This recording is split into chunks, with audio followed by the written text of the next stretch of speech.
after Biafra had been recognized. I will be here to fight because freedom is not coming from Nigeria. Freedom is coming from abroad. Freedom is coming from the United Nations. Freedom is coming from Washington, D.C. Freedom is coming from European Union. Freedom is not coming from Africa. Freedom is not coming from Nigeria. Freedom is not coming from Abuja. Freedom is coming from America. It's coming from Europe. You don't know that, know it. No matter how sad and bad it sounds. But that is the fact.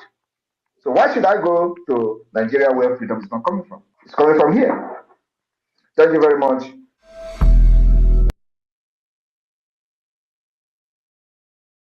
They try me, then kill her.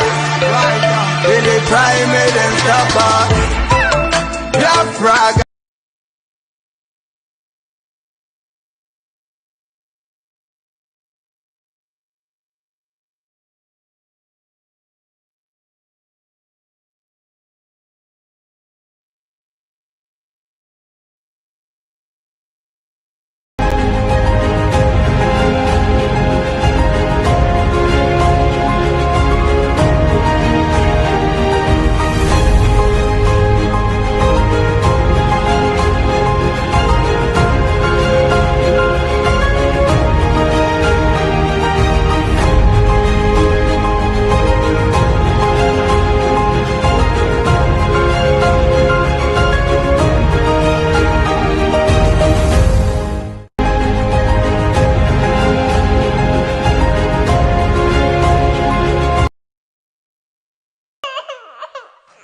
We need peace, we choose freedom.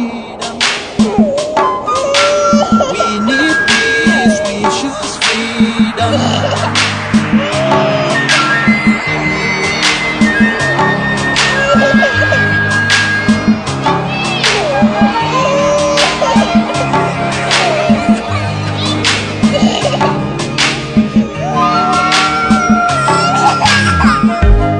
There was a nation living in peace and unity.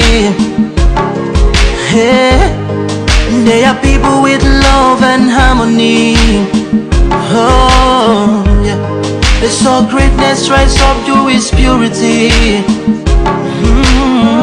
With another people of different culture, ideal and heritage, bias and oppressive. Oh, I see.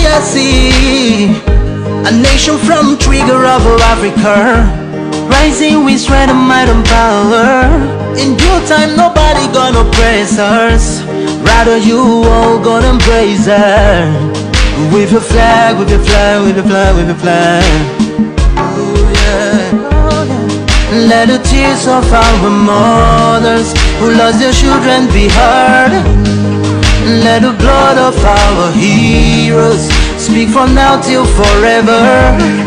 Let the whole wide world know Biafra is our home. Oh yeah, Biafra is our home. Oh, it's my home. Yeah, Biafra is our home. I reminisce way back 1967. Death toll on the blood couldn't count them even. Mama screaming, child squealing, pops on the ground. 2.5 years, over 3 million's gone. Why? Cause we asked for our freedom, and we're going back to our sovereign kingdom. They shut us down when we cried, the world said nothing. Sitting back in the crib, watching our suffering. Should I talk about the planes dropping shells like rain? Suka had the first taste of a hero's blood. Abagana Zobuni wave was stronger than flood, but the juke is too strong and fought them off on the chart. Thought the bloodshed's gone, then it came again. 216 and the massacre, it started again. So bloody name, I couldn't cry tears.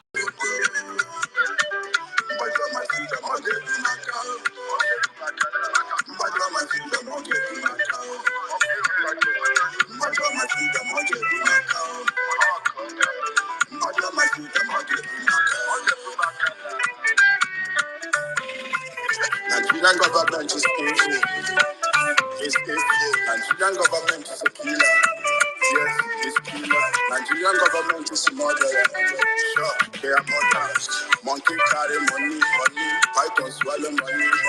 What do you know to hear? What do you know to hear? Everybody quiet. All the youths are quiet. Politicians are quiet, quiet. Nollywood are quiet, quiet. Just like government taking me good. Just like government taking me good. Simon is taking me good. Akumba walobo. Akum. Onyane kumweli fone. Oba dog, yeah. Two dimensions. Yes, multi-dimensional approach. Yes, sir.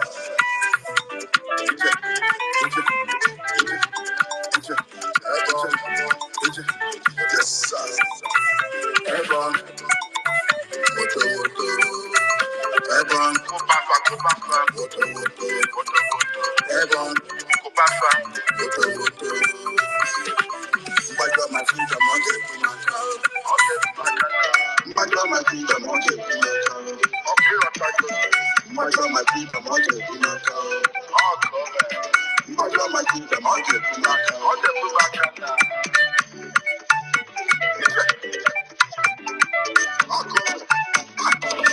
For many years you've been killing us. You've been killing us. Many years you've been slaving us. You've been slaving us. But what they like, you feed us. You feed us. Waba, waba, Obigo, Obigo, Okwama, Okwama, Papa Keleke, Mbo, Enugu, Enugu, Amu, Amu. They kill my mama, they kill my papa, they kill my children. Oba yes, Oba yes, don't kill us, don't leave us on fire. I got the bullet, I you can't kill us again and go free. At this time, I'm not touching you. Equal people is about that go back.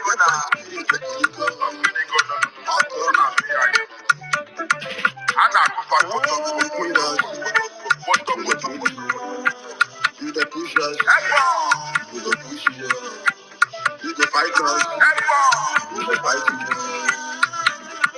I became the jump like a pulley down. Ebon, woto woto. Ebon, kupapa kupapa. Woto woto woto woto. Ebon, kupapa. Woto woto. Mbajo matinda moje kumaka. Mbajo matinda moje kumaka. Mbajo matinda moje kumaka. Mbajo matinda moje kumaka.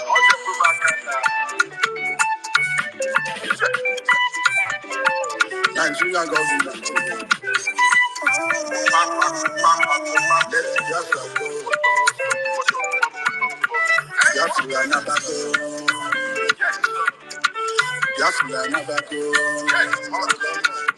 One minute, yes, we are to go down. Yes, we are to go down. If you love it, yes, or you be the yes, raise your hand in the air. The electrical guitar, it's fun and money. Yes. I never go. Yes, we are never go. Yes, we are to go down. I'm not ever going. Yes, we are never going. Yes, we are never going. I'm not ever going. Yes, we are to go down.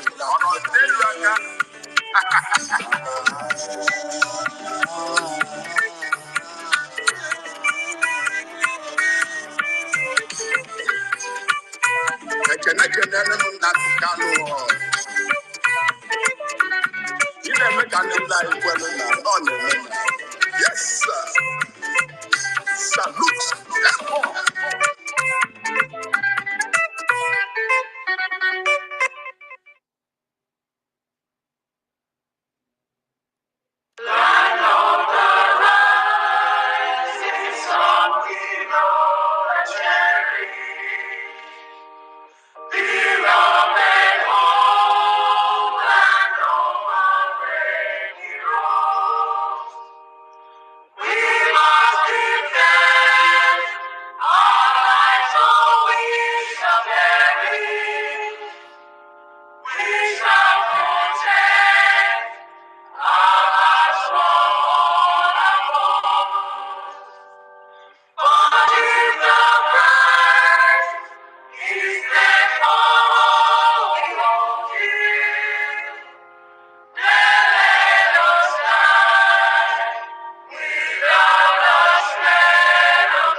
2 minute silence to the fallen heroes of Biafra, and the time starts now.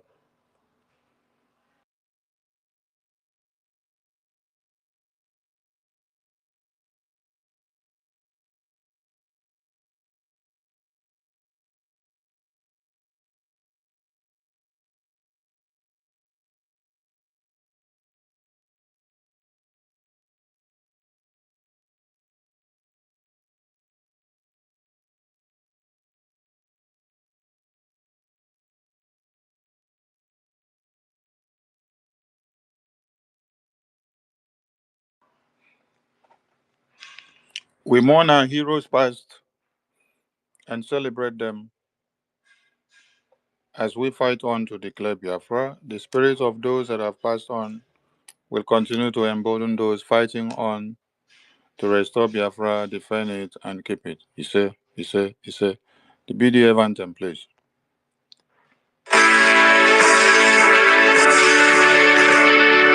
All hail the land of the rising sun. We love and cherish. We have vanquished our enemies. All hail the God bless the in him we trust.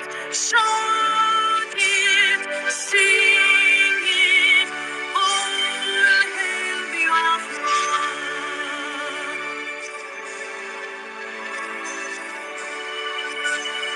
God bless the We have emerged triumphant from all our foes. Through the crucible unscathed, we passed victorious. Our trumpets pealing, the glorious song, play it, sing it, all hail Biafra.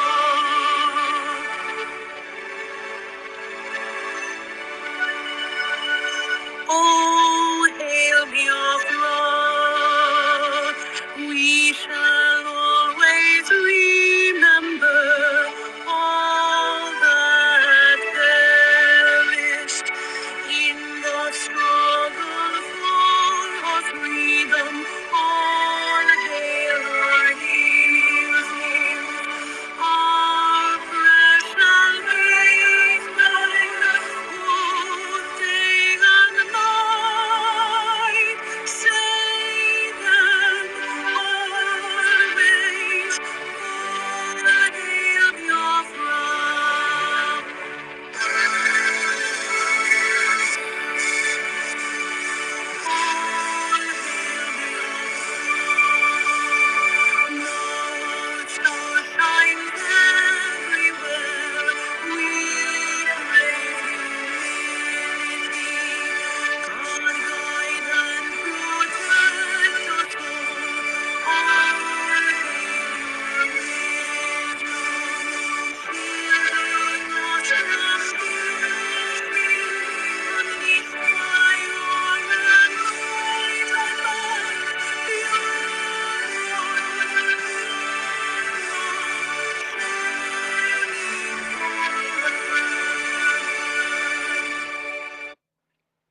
Chukwokikabiama.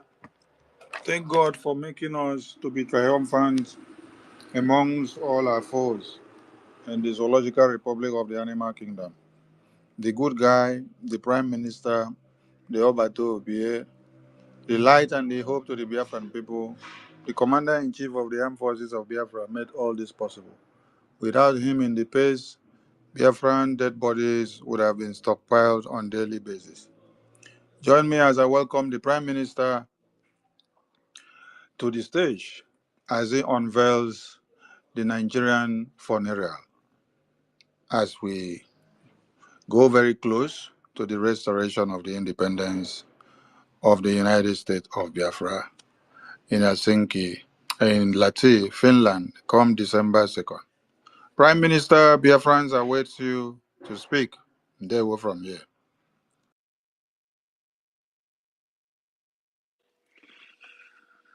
Thank you very much, Minister of Communication, the Biafra Republic Government in Exile, and the Biafra de facto government in the homeland. Is my voice coming out clearly? Very well, sir. Do we have your deputy, the deputy of Minister of Communication here with you? Yes, he's here. You do co-host in place. All right, I'm looking for him. He's right up here on the speaker. All right. I welcome every one of you this evening, fellow Biafrans, cabinet members that are listening, friends of Biafrans, and those well-wishers across the globe that are here or that will listen to this space today. This space is titled The Funeral as Restoration, Nigeria Funeral as Restoration of Independent Biafra Enters Final Stage. My fellow Biafrans, without wasting any of your time, I want you to understand that a lot of questions, a lot of concern are out there on the media, especially from Biafrans, and of course, from those one Nigerianists and the Islamic State, terrorist state of Nigeria, as confusion have entered their camp. It is very, very imperative that we come this evening to educate those who may have been misled or those who are still confused about what Biafra government is doing and how we intend to restore Biafra and become an independent state. My fellow Biafrans, today I would like to start by making references to countries that have done similar things that we are doing today. And I want you to understand one thing. What we are doing is restoration of a lost sovereign state. Biafra has been declared in 1967 as a result of injustices, as a result of killing, as a result of the dangerous diversity that the British Empire forced on us, and it didn't work out. So we look for a solution.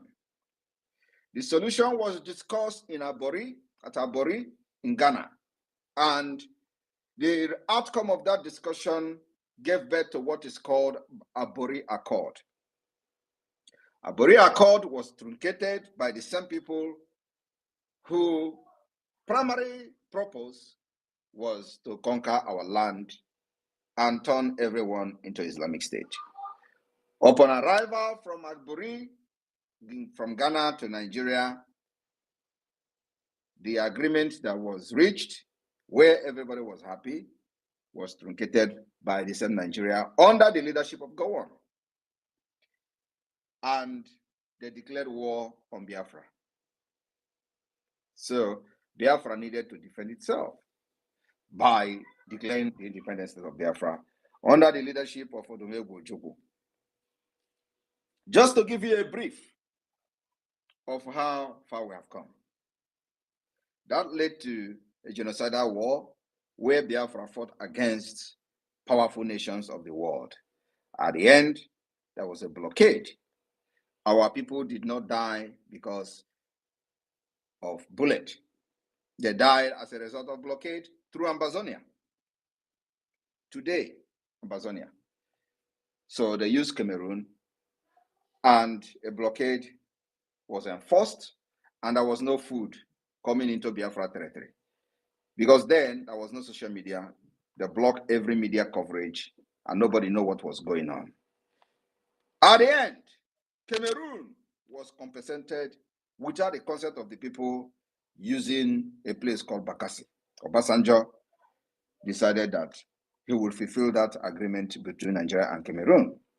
So they compensated Cameroon by allowing their border to be used to enforce the blockade of Biafra. And so they gave them Bakassi as a compensation.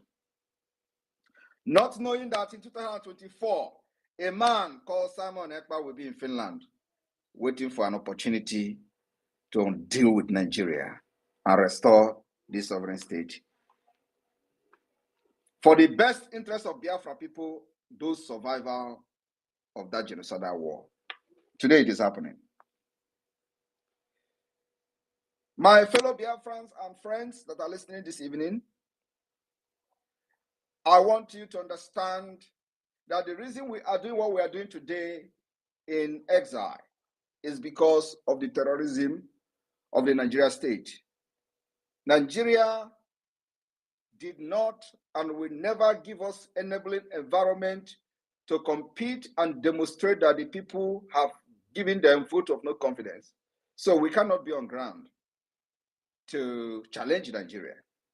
So for that reason, we are in exile and governing our people from exile. We are not the first to have done that. Only different is that our own is peculiar. Because Nigeria as a terrorist state is ready to kill anyone. And especially the leaders of the so-called separatists, as they call them. They are ready to kill, jail, maim, in order to maintain one Nigeria. We have seen in the past how they have killed, maim, and imprisoned without justification other leaders of the Biafra movement. Currently, Mazi Nnamdi Kanu were kidnapped from Kenya, renditioned to Nigeria, and have denied even right to his lawyers. So we that have learned from what has happened to others, we decided that we will unleash everything on Nigeria so that they too will learn the hard way. And that's what God have used many of us to do today. And we have just started. So I want you to understand the history of a country called Estonia. And what did I say? We are restoring a lost sovereign state of Biafra. And so what we are doing is not a declaration of Biafra. Declaration of Biafra has been done in 1967, recognized by many countries. And today, what we are doing is a process to restore the lost sovereign state of Biafra. I want you to underline that. We are restoring the lost sovereign state of Biafra. And what it means is that once Biafra is restored, we expect those countries that recognized Biafra in 1967 to validate their recognition. It is a process. They may take us for a ride, but at the end, it will become a reality. So, a country called Estonia, I want you to understand the difference between declaration and restoration of independent state.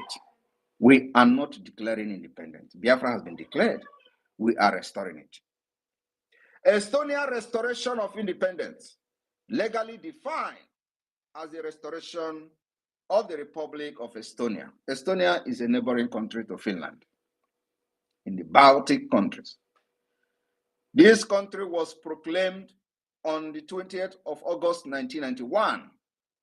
On that day, at about 11 in the evening, the local time, the Supreme Council of the Republic of Estonia, in agreement with the Estonian Committee, the executive organ of the Congress of Estonia, declared the illegal Soviet occupation.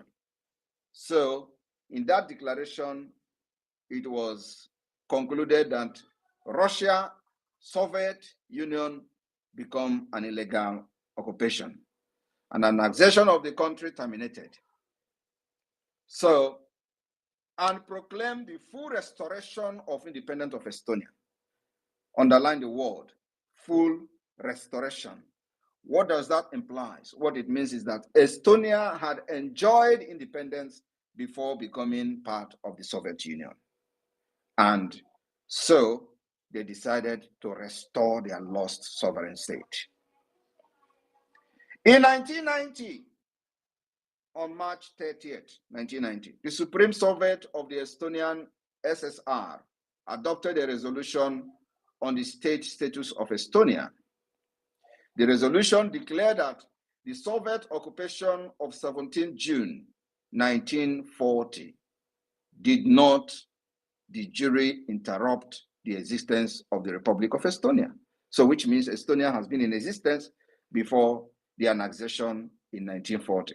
And even as that, they wake up one morning in 1990. After how many years? They say that this particular occupation by the Soviet Union did not de jure interrupt the existence of the Republic of Estonia. Even though they have occupied it for many years, they have come to realize that it did not actually interrupt their existence as a Republic of Estonia. So they wake up that day, it becomes their morning. The Supreme Soviet declared the power, the state power of the Estonian SSR illegal from the moment of its establishment, and it proclaimed the state of transitional period to full de facto independence pending the restoration of the constitutional body of the state power of the Republic of Estonia. Underline it, you can research this by yourself. When you have the time, take time and read. Read. Always do research, read, so that you can be educated, even if you don't go to school, but you know how to read. You can just go and educate yourself. When you hear me say Estonia, go and Google Estonia. Independent. So you can educate yourself. That's how things are done. Don't just listen to me and you don't understand what I'm saying, and then you go.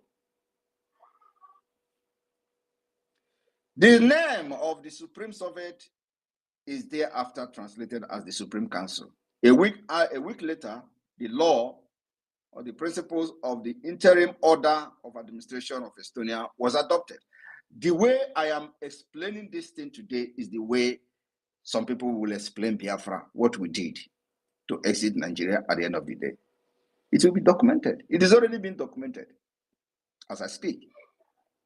So, what am I trying to say? What I'm trying to say is that before 1940, Estonia was on their own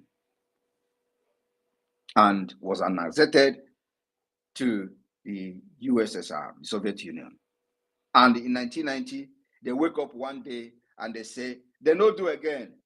This particular union is not working, just like Nigeria. Nigeria was amalgamated in 1990. Today, they thought they have killed everybody. They thought they have used terrorism to put fear on everybody and nobody is talking anymore. Until Simon Ekpa, Mazen Nnamdi Kanu, Owazurike, and the late Odumegwu Ojukwu, these people have touched where it pains the imperialists. Now, that's a brief history of Estonia.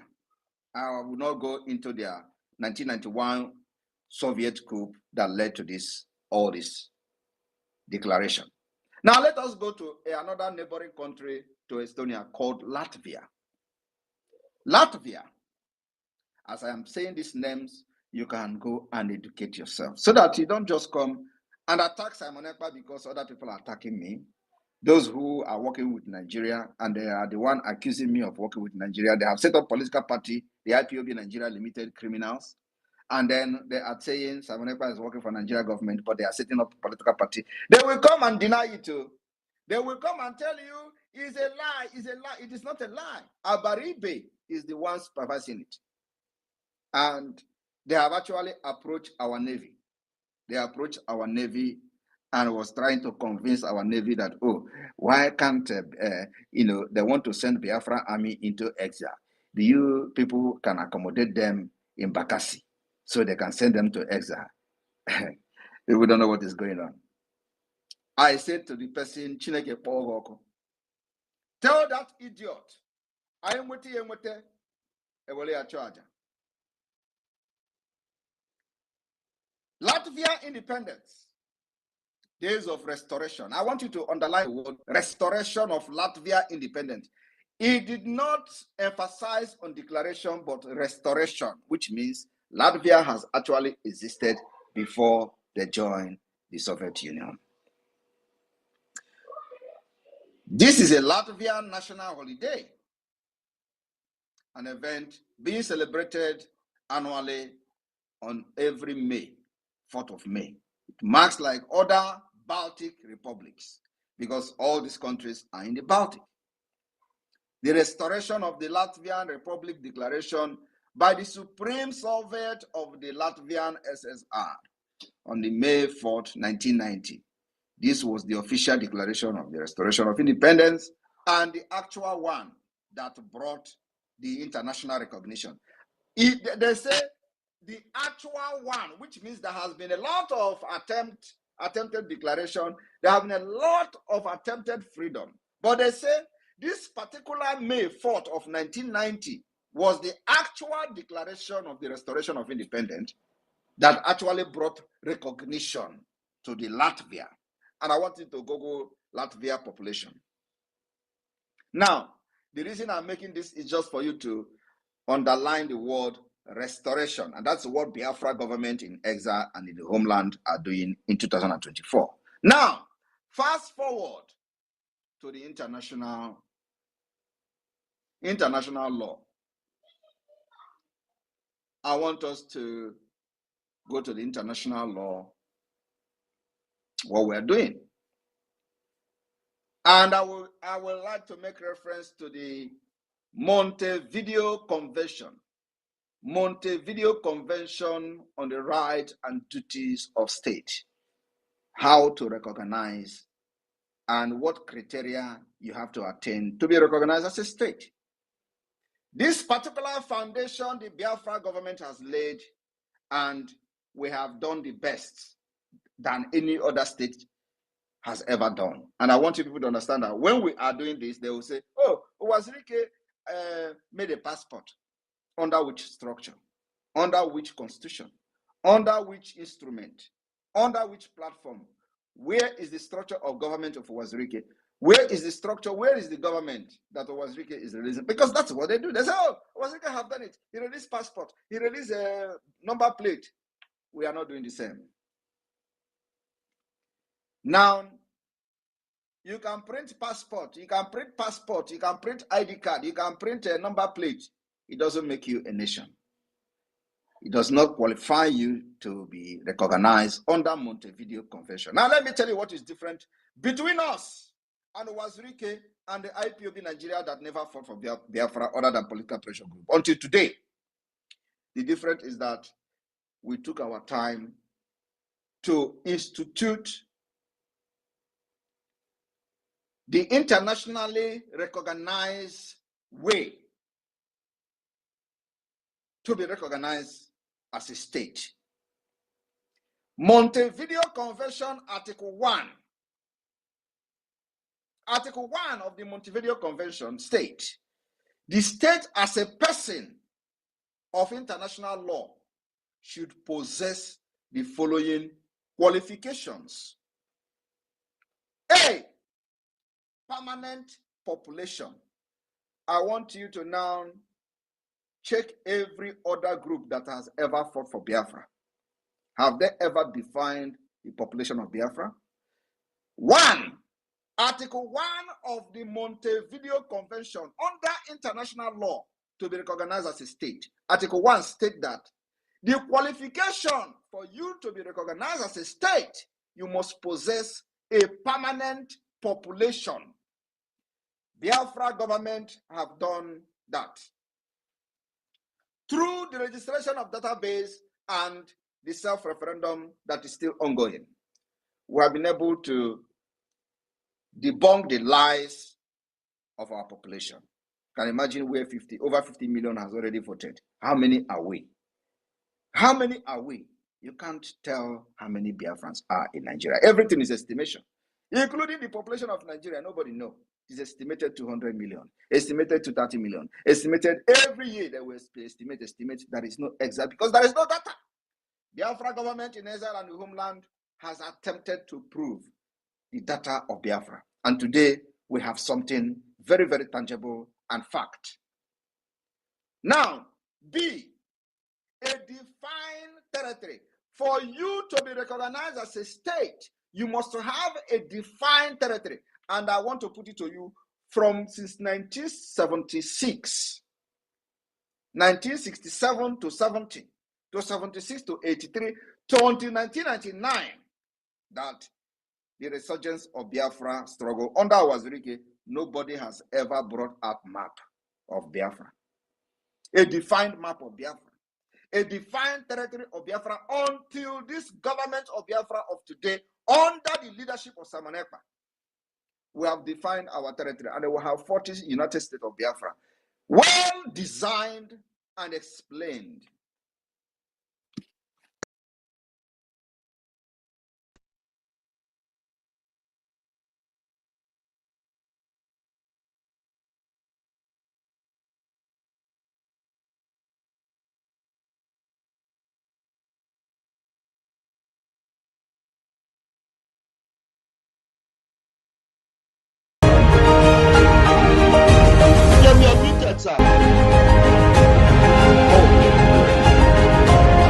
What did I say last? Well defined and explained. Okay, so thank you very much. So we have well-defined and explained territory, and it is called the 40 United States of Biafra. Map has been presented to everywhere internationally.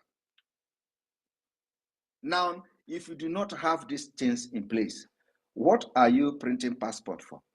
What are you printing number plate for? So when you see them say, Wazirike did it, we are different. Have you seen the different?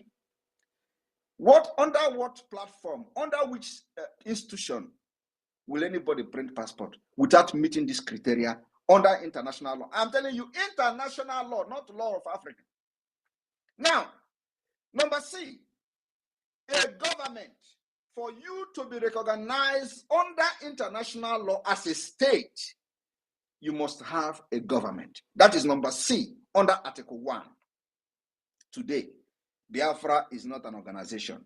It's not IPOB, Indigenous People of Biafra, registered in London. We are a government in exile. We have also a de facto government in the homeland for easy transition of government as soon as recognition starts coming. We have put everything in place. I want you to understand what we are doing, because you people don't know what we are doing. So today, I will give you a little bit tip of the iceberg. Number D, under Article 1, I'm still on Article 1, capacity to enter into relation with other states. As Owazurike Mosob, do they have capacity to enter into any relation as a state? Under IPOB, Nigeria Limited, whenever fighting for Biafra, do they have the capacity to enter into a relation for any government to recognize them? The answer is no. But today, we are in government, and that's why we can discuss with Congress. And that's why we can boldly present ourselves to any government in the world as a government in exile. And under the Montevideo Convention, I want you to educate. Don't just listen to me. Go and educate yourself. Under Montevideo Convention, I am still in Article 1.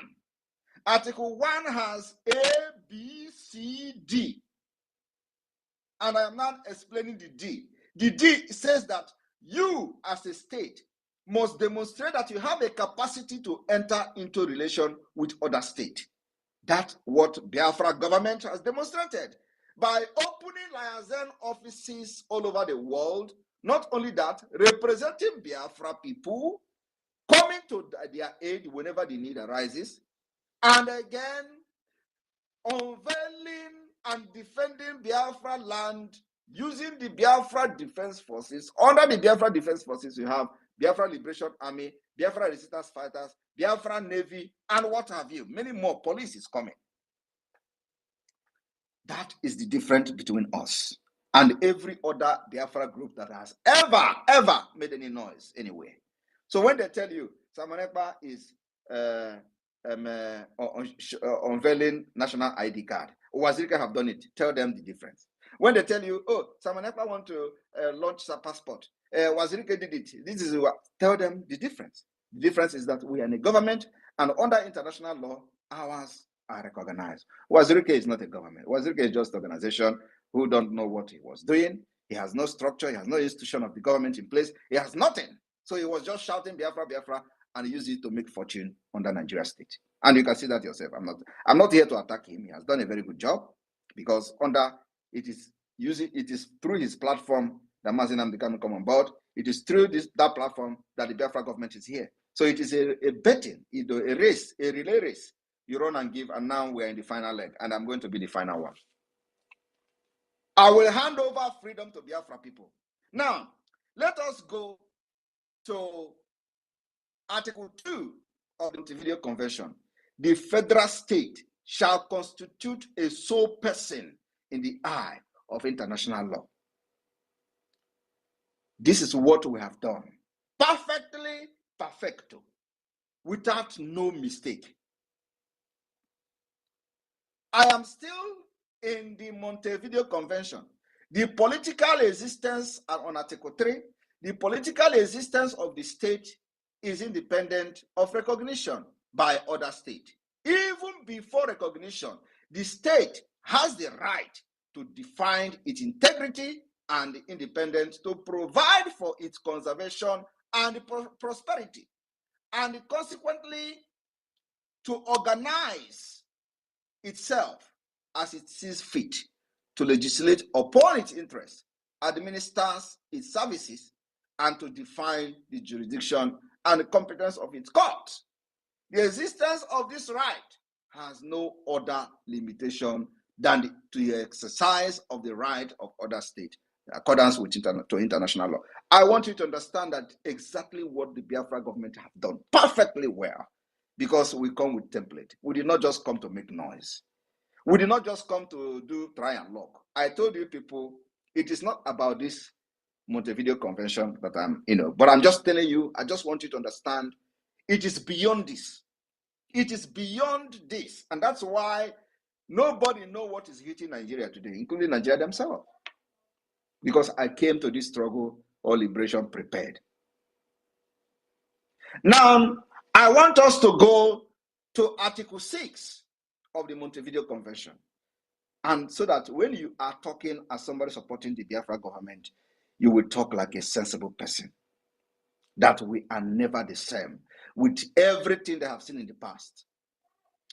Number 6, Article 6 of the Montevideo Convention says, the recognition of a state merely signifies that the state which recognizes it accepts the personality of the other with all the rights and duties determined by international law. Recognition is unconditional and irrevocable. I want you to understand that with this particular article, those who have recognized Biafra of 1967, it is still valid, because this law says recognition is what? Irrevocable. It is us, our conduct, that will now convince them to continue the recognition of Biafra after 2024, December 2nd. They say that this recognition is unconditional and under international law and irrevocable. So you cannot take your recognition back. Biafra government have started a process for this recognition to continue.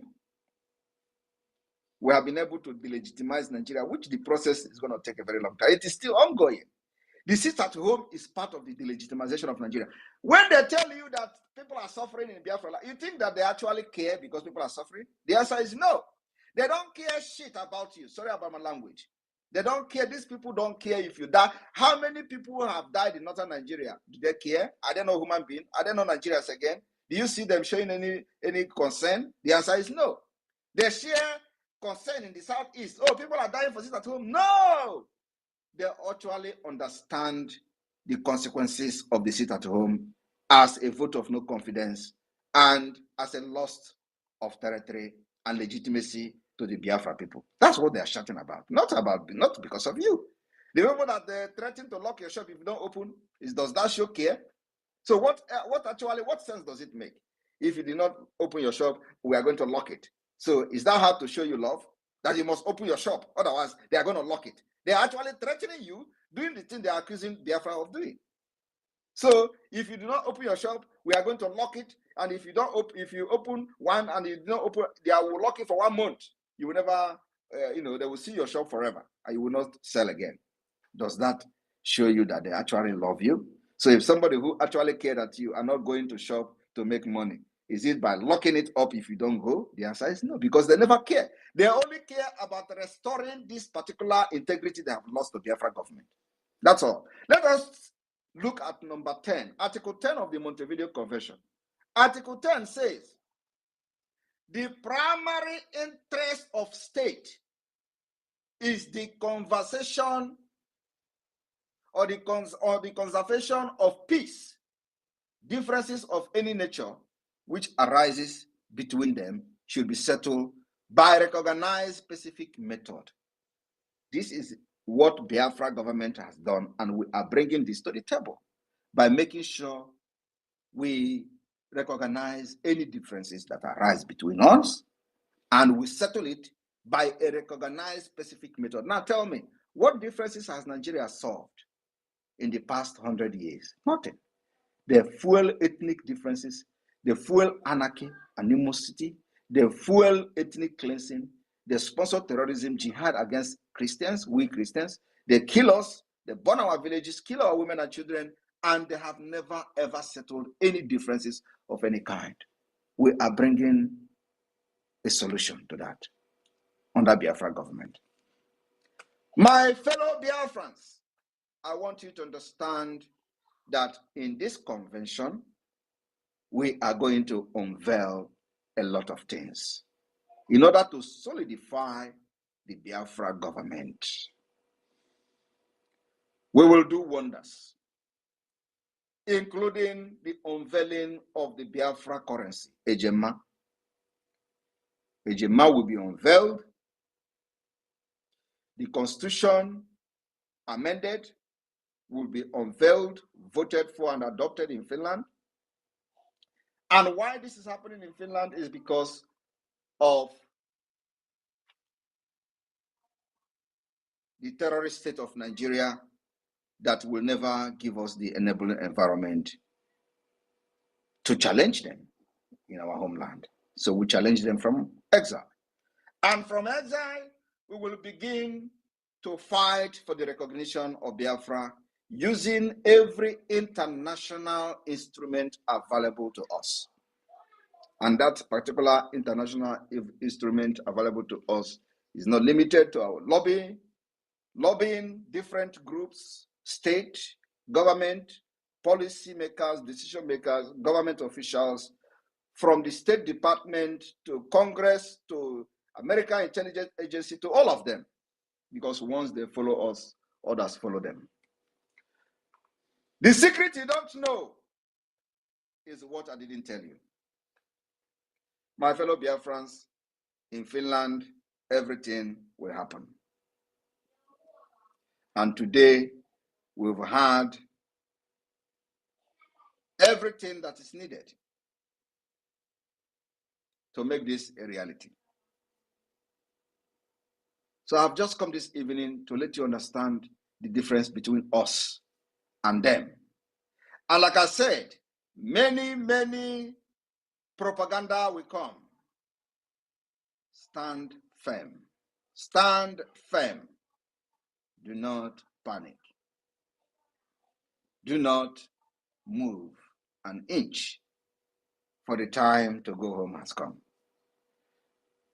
The restoration of Biafra will be declared, it will be defended, and at the end of the day, those who believe in what we are doing, who believe in humanity, will recognize us, and at the long run, the shame will be upon the enemy. I will leave it here so I can entertain questions. And the media team, the Minister of Information and the Deputy, over to you from here. Thank you.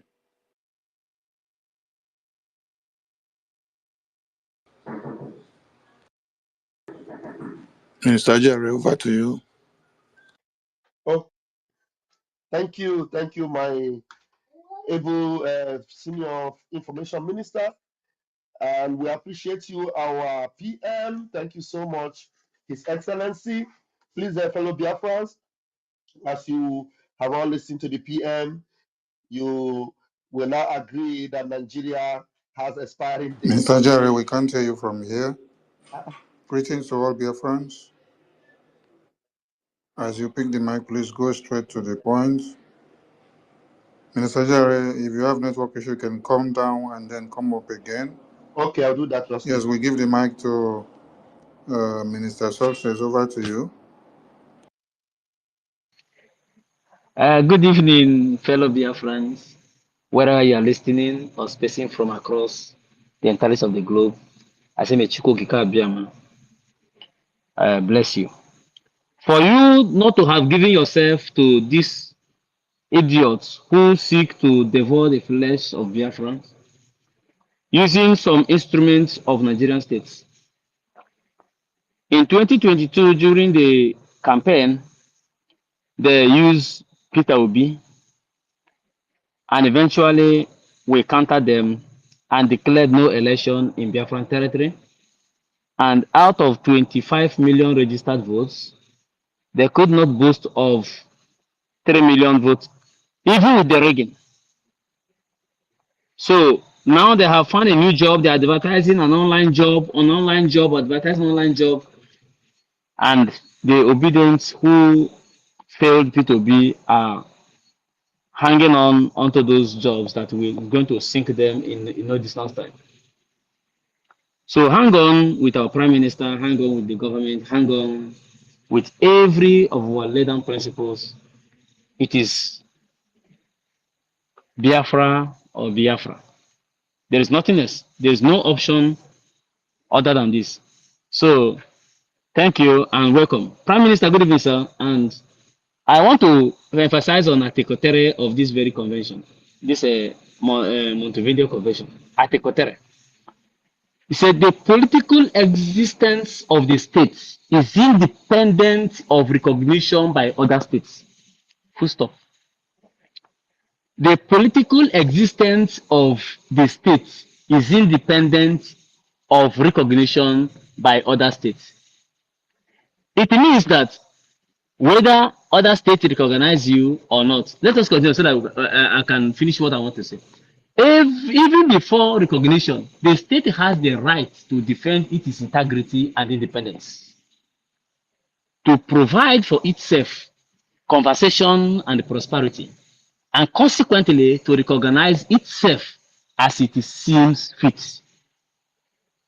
When PM said there's going to be a declaration of a declaration of a restored independent state of Biafra in Latvia, Finland, people are making jest, people are laughing, which kind of independence, who is going to recognize?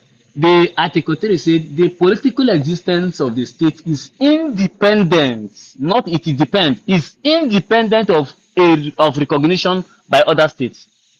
Even before recognition from other states, the state has the right to defend its integrity and independence, to provide for its conversation and prosperity, and consequently to organize itself as it seems fit, to legislate upon its interests, administrate its services, to defend the jurisdictions and competence of its courts.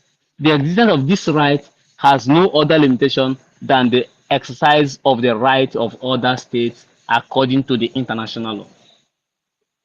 So please, I would want every learned Biafrans to go and download the PDF of this video convention. It is very, very important. There's going to be a lot of arguments rise after December 2nd, and we're going to use this agreement to stop them, this very convention to stop them. So PM, I want to only say one thing this evening, and that thing is Ojukwu was pressurized to give up on Biafra because they know United States of America is about to recognize Biafra. To wade into the afflictions of Biafra, they pressurized Ojukwu using this present obedience and make Ojukwu to flee out of Biafra and then postpone the Biafran independence. As you are, I know, you are Nkume, Simon, you must resist the urge to give up. We must see the end of this very thing. America is about to wade into Biafran issue. I read from the news this evening that Joe Biden called that drug baron, and they were celebrating it. It shows the level of damage we have done. That even Any threat from anywhere can call them and they'll put it in their news. They should wait. After November 5th, Nigeria will go back to its humble state and Biafra will rise. So, fellow Biafrans, disregard these idiots doing one thing or the other to distract, say they are exposing. They are not exposing, they have nothing to expose. We are whiter than white and whiter than snow. In every case, in everywhere. So be strong. November is just few days to come and December is here. We are going to restore our independence. And the part of it is irreversible, regardless of what we meet on the road. Thank you very much, PM. God bless you. Thank you very much, Associates, for that. And I like what you said. Hello, You say dear that friends. Good evening. please, can this person hold on? It I'm is talking, my please. Can esteemed you hear pleasure to me? speak to the platform this evening. Are you people hearing me? Yes, we can hear you. Protagonist, can you hold on until you're given the mic? PM, right on, please. All right. So, Associates said that Ojukwu fled to exile before. Actually, that's a fact. He fled, and that's where I am now to continue until he is back. He's coming back with Biafra and as an independent and recognized state. I will be here to finish the job. I will be here, Biafra will be recognized. I will be here and set up a government in Biafra land. I will be here, there will be a transitional government in Biafra land before I come back. So, anybody that is, thinking twice about me, I've not started. If it is, if the juju they want to do, I will do times 3. So, whatever juju they can do. Thank you. Thank you, PM. The protagonist that wanted to take the mic before now. Over to you now. Hello, great dear friends. Good evening. Oh It is my my esteemed God, pleasure. The protagonist that wanted. Hello, good evening. Hello, Yes, right on, protagonist. good We can evening, hear you. great dear We can hear friends. you right on. Hello, am I coming? Yeah. Am We I can coming hear out? you right on. We can hear you Yeah, right it on, is right my on. esteemed. Yeah, it is my esteemed pleasure to speak to this hallowed gathering of the greatest of the great Indians of being in our space to request them to speak. I've always listened, always tried to write a lot of things on a personal level. And I must say, as a matter of fact, that our PM is on a top gear. He's doing the excellent job. Our people back home are very happy. People back home forget about this the Twitter handout receivers who come online to, there's a lot of hunger in Nigeria. There's a lot of hunger, and people will take up anything. People will take up the most minute of thoughts to speak. They would like to express and say anything you tell them to do because of the peanut and handout you give to them. Because there's a hunger in Nigeria right now. I'm going to do a lot of shit, both sabotage. And I must say, as a matter of fact, that everything RPM is doing, the people are receiving it with great gratitude. The people are happy and the people are saying thank him. Although the people are passing through a lot of difficulties, because freedom does not come without sacrifices. I know I'm coming out clear. Freedom does not come without sacrifices. Freedom and people are not really comfortable. He said a lot of wrong things about the PM, but the fact is they are willing to go the extra mile to ensure that he succeeds this time around. That's the fact. People are willing to do the extra miles to ensure that he succeeds. So the fact is, whatever it is PM is doing, he must do so with utmost carefulness. He must ensure that he doesn't make any mistake. Our people are watching and praying fervently to ensure that this comes to a fruition. Thank you. I'm okay for now. Thank you. Thank you. Thank you.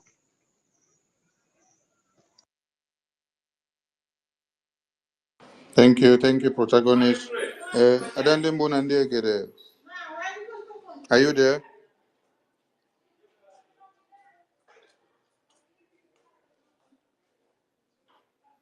Honorable Adande Mbunande Gede, are you there? Okay, we go to David Nana. Over to you. Thank you so much, my Honorable Minister of Information and Deputy Minister of Information as well. Obatobie, the Prime Minister of the Biafran Republic Government in exile. I want to appreciate you once again for coming today to speak to Biafrans as well and allay their fears. I must confess, Obatobie, you are half human, half spirit. And you demonstrated that when you tweeted some time ago that you are an Agbara. And today as well, you said for the latecomers, you brought out your photo that was taken when you are even still a baby, when you don't know whether Biafra is coming or not. And it's titled, for the latecomers, The Midget. I want to appreciate you for what you are doing and what you have done for the Biafran people. Our PM, you have dotted all the dots. I have crossed all the T's. We have a government. We have the military to back it up. We have our map and a defined population. This restoration of the independent state of Biafra, you said, will be binding on the countries that have recognized Biafra when it was first declared. And I want to ask you, sir, should there be delay on other countries when Biafra is redeclared, when Biafra is restored? Can we still be using the documents of Biafra within these countries that have recognized Biafra before, and this declaration is pending on, depending when others come on board? That's my first question, sir. Thank you very much. It's a process. It's a process that must be followed. First of all, we are unveiling the Biafra national ID card during the convention. We are also going to unveil the Biafra international passport. It's a step that must be taken. So during the convention, this particular two important documents will be unveiled and issued. I mean, not just unveiling, but people will collect their national ID card. That's our target and our aim. And that national ID card met the European standard. I know you know what I mean by European standard. It has the exact feature of the European issued ID card. That's number one. Number two, our passport also is European standard passport that give access to certain things that I will not say here, but just for you to know the level we have gone to secure, to make sure the integrity of the Biafra government is set in a very high standard. Then, after that, the document that will be generated from this convention will then be used to seek for the recognition of the Biafra government. So this document will be sent to those countries that have recognized Biafra before. So it's left for them to accept and reopen diplomatic ties with Biafra, or wait and continue to do stronghead while we pursue other new recognition from other states. Once we get to one, only one, the case is closed, and we're going to get that one. So what the question you asked is whether you continue to use the document. You will have the Biafra passport. The specimen will be given in Finland first, while the Biafra national ID card will be also given in Finland. So that passport will be given as a specimen that will show the features and security features of the passport, which will meet international standard. Not just all this nonsense they use in Africa. I mean, I said European standard, because the security company that is involved is a well-known security printing company in Europe. And them getting involved means a lot to us. Thank you. That's all I can say on that. Okay, thank you, sir Batobie. Then my second question and the last question will be, recently, as always, you set the internet on fire.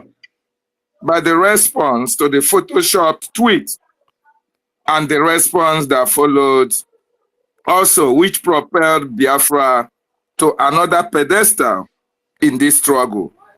I want you to make comment on certain things I'm going to point out here. You also sent the Jezebel to the dustbin when you talked about the CCTV, and up till now, no comment has been made about Simon Ekpa, the midget.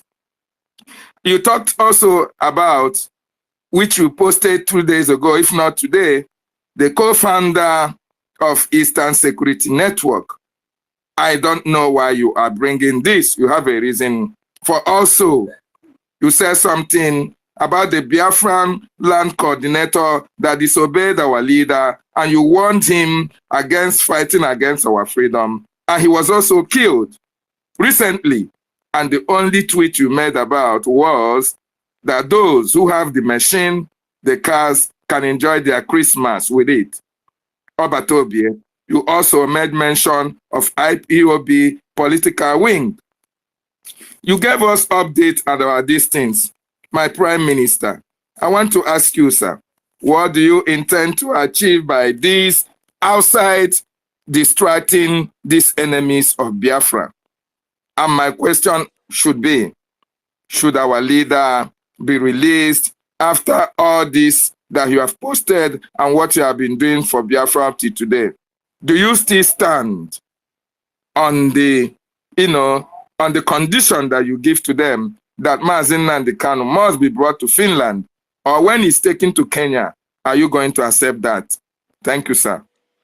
Thank you very much for that question. I want everyone to understand that the primary purpose of kidnapping Mazi Nnamdi Kanu is the lily-livered followers then to turn the agitation to agitation of Mazi Nnamdi Kanu release. That is number one purpose of the Nigerian government.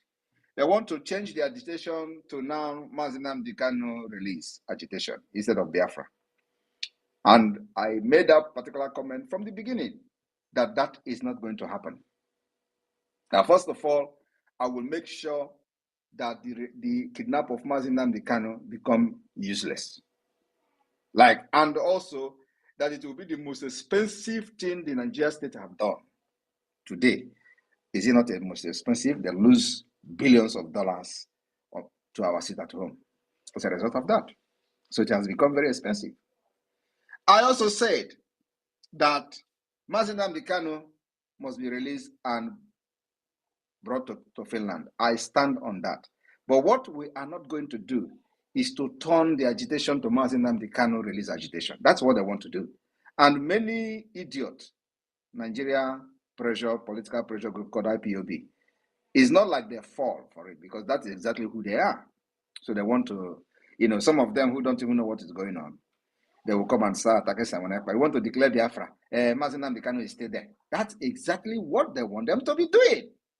You want to declare Biafra, you can imagine. So Mazi Nnamdi Kanu is kidnapped, and for that reason, if we have the opportunity to declare Biafra, we should not declare it to wait. That's what Nigeria government want them to do. And the people that are doing this thing doesn't even know what they are doing. So they want you to wait. Let them release Mazi Nnamdi Kanu so he declares Biafra. Then they will never release him for the next 5 years. And wait till so now the release now will depend on when Biafra will be declared. Okay, now let us keep him there. That's exactly what they want to do. So if you fall for that trap, they will now say, okay, for that reason now they will not release him. But when they come to understand that even with this kidnapping, Biafra is being declared, it means that every money they spent going to Kenya to kidnap him is a waste. And they will have no choice than to let him go. That's the point. So on the issue of CCTV, I don't talk without evidence. I have many evidence against this Akuna. And she knows that. Immediately I mentioned the CCTV, they went and started threatening the hotels, the hotel managers. Did you send any CCTV? They were threatening them. And that was why I came on. Immediately, because there is nothing that is going on, I don't know. That was why I came to warn them. If any manager of hotel in Abuja got missing, we know who to hold us. They know what I'm saying. But of course, their foolish followers don't know. But the people I'm talking to know who know themselves. So that's why it looks like they know that I am mad. Like I'm the guy to say, if only him, they will say, oh, this man is lying. But if they have many people like Simon Ekpa, they will know that all of us are mad. He said it. Everybody listening to it. So, you know, you asked a lot of questions. You made mention of a lot of things, so which I don't remember. But this is what I could deduce from what you said. So, if there are one I did not address, can you mention them so I can address them? Yes, I mean you posted about you reminded everybody about the co-founder of the defunct Eastern Security Network. Thank you very much. Yeah, I posted Mbochi Oya Kogwea was the founder, not just the co-founder. He was the founder of the defunct Eastern Security Network, and I've shared that story before. And those who were close to them, who were close to them in those days, knows what I'm talking about. Mbochi, when Mazen Amikan was kidnapped, they were killing every ESN commander. Ejiofor was masterminding it. Marubugo was with Ejiofor masterminding the killing of the ESN commanders then. It will also interest you that the day Ejiofor house was attacked, Marubugo was in the house of Ejiofor. I was on the phone with them. I was on the phone with Ejiofor, and I was on the phone with Madubugo inside Ejiofor's house when they came to kill the tall commander. What is his name again, Success? Gentle. Gentle is from Ebonyi State. When they came to kill Gentle, Madubugo, they pushed Gentle outside. They locked themselves inside the house. Ejiofor was inside the house. Madubugo was inside the house. And I was on the phone with them. Then Mazen Namdekano was still free.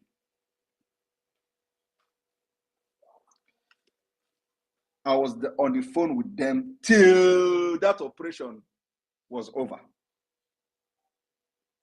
And if you remember, I was the one that Mazen Namdekano ordered to go and make broadcast. And I gave order that every road leading to that Orifte should be blocked. That was actually the reason they left, because they don't know what was going on. So I want you to go back to the broadcast then. I was the one who came online that night to make a broadcast on the order of Mazen Namdekano. And I made a broadcast and commanded all the Eastern Security Network. It was in the midnight after 12. After 12. After 12 that night. Yes. It was in the midnight. And not only Jason that died. One other commander from Abia State. Yes. 2 of them died. That's the very day. They burned them. Now let me share, because I have not shared the details of this whole thing that day. So I was there. Nobody know what was going on. Mazen Namdekano don't know what was going on. But this Madubugu and Ejiofor knows exactly what was going on. We were actually very sympathetic. I was panicking. Because then we know my Madubugu is a ESN commander. If they kill him now, what is going to happen? And so my fear was that nothing should happen to that Madubugu. I was on the phone, live. The only thing they did not do is to turn the phone to show me what is happening outside. I was on the phone until they told me that the people have left. Oh my God. So after this, they invited, and they told me that day that they were going for a meeting. They had another meeting. They were going for another meeting. Ejiofor and this Madubugu. A meeting of how Mazen Namdekano should be kidnapped from Kenya. Now, that early morning of that day, they were supposed to, if you listen to Ejiofor, he said they want to go to a meeting. He did not tell you who was in the house with him. Ejiofor brought them, and specifically to kill that guy and the other person. So, if you remember that Ejiofor said after that, they released his brother, and he came back, but that guy was burned inside the car. Ejiofor still went ahead to go for that meeting. They did not attack him. You can imagine somebody that DSS come to kill still went out and drive over checkpoint and went to a meeting and still come back, and they did not attack him. They did not take him. But in the night they came. Madubugo was with him. They went to that meeting. Now, after that meeting, that was when Mazi Nnamdi Kanu was kidnapped. After Mazi Nnamdi Kanu was kidnapped, they continued to kill commanders. This man, I posted his video today. They invited him to Madubugo house in Ihiala. Many people told this man not to go because a lot of people were getting some kind of feelings that everything is not all right. And so there is one surviving person inside the car when this man was killed. I'm in contact with him. One of the ESM members who survived the attack inside the car where this man I posted his video today was killed. I communicate with him every day, including today. He survived. They told this man not to go to Madubugo house. Ejiofor and this man, they went to Madubugo house with different cars. After eating with many commanders of ESN inside the car, inside the jeep. One time I posted the jeep. I think it was either green Jeep Prado or something like that. They went to Madubugo house. Madubugo cooked food for this man, and while the man was leaving, he gave him chicken. That chicken was still on the ground, on the floor, where the lifeless body of this man was lying. The chicken was there. I also shared the picture of the chicken. Madubugo gave this man the chicken, and when they were leaving, he told the man and the ESN commanders to drive right. Why did Ejiofor drive left? Immediately they drive that right. They did not drive up to 100 meters. Armor tank, Nigeria terrorist armor tank army, open fire on them. They use that armor tank to crush them. They shoot them pieces. 4 commanders died instantly in that attack. This guy I'm talking about escaped. Of course, they will not know. So he is called Mbocho Yokowa. He's the founder of the ESN. And they did not tell Mazi Nnamdi Kanu. Ejiofor was going there. He didn't tell Mazi Nnamdi Kanu that this man has been killed. So I posted it for people who understand and who know this man and still with them to see that I know a lot that they don't know. So, and I know that those who are still with them, their heart will be judging them after watching that video. That's why I posted the video. None of these big commanders in the front have this video. I have it. And of course, many of them will know the day that video was taken. But that is a story for another day. Thank you very much. Thank you, PM. We go to Chisoba. My PM. Yes. Please, if you can touch on the greatest exposition you made about the man who disobeyed Mazi Nnamdi Kanu's orders, and you warned him to desist. No, otherwise, those people he's working for. We have gone beyond this level, please. Let's move on. Okay, thank you, sir. Chisoba Chuku, over to you. Chisoba Chuku, are you there? Ifeanyi Chuku, are you there? Over to you.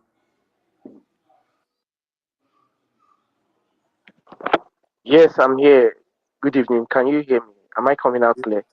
Yes, I can hear you. Okay. Good evening, Honorable Minister of Information.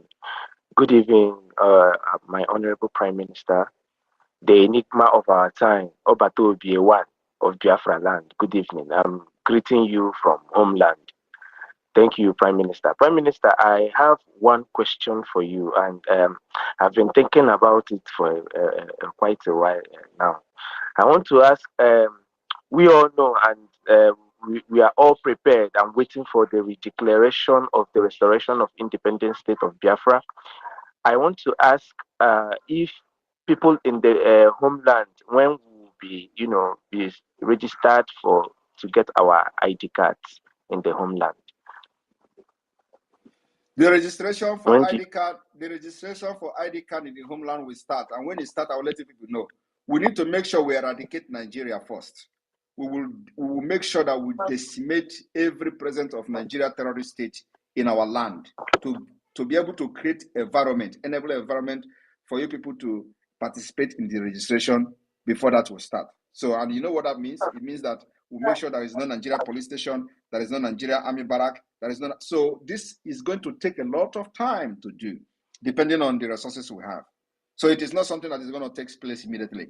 The document we are going to generate from the convention is the document we are going to use to start seeking the recognition of Biafra independence. We have met every requirement. We will have government in the homeland. We have our map. We have our police. We have our army. As a matter of fact, police is on the way. So you have to wait. This ID card and the passport is going to be for people in diaspora from the beginning. And then by the time we are able to chase the, like, we have started from the judiciary. The judiciary will be evicted. We will institute our own judiciary. It's a process that you don't know, just watch and see. So you follow the template we are following. When the time comes for you to start applying for national ID card, it is going to be a digital national ID card. It's not the kind of ID card you just go and walk into a place and no. You are going to be taking fingerprint. You are going to be taking picture, and the picture will be your picture will be recorded through a Jumio platform. So it's not something that you are going to forge at the end of the day.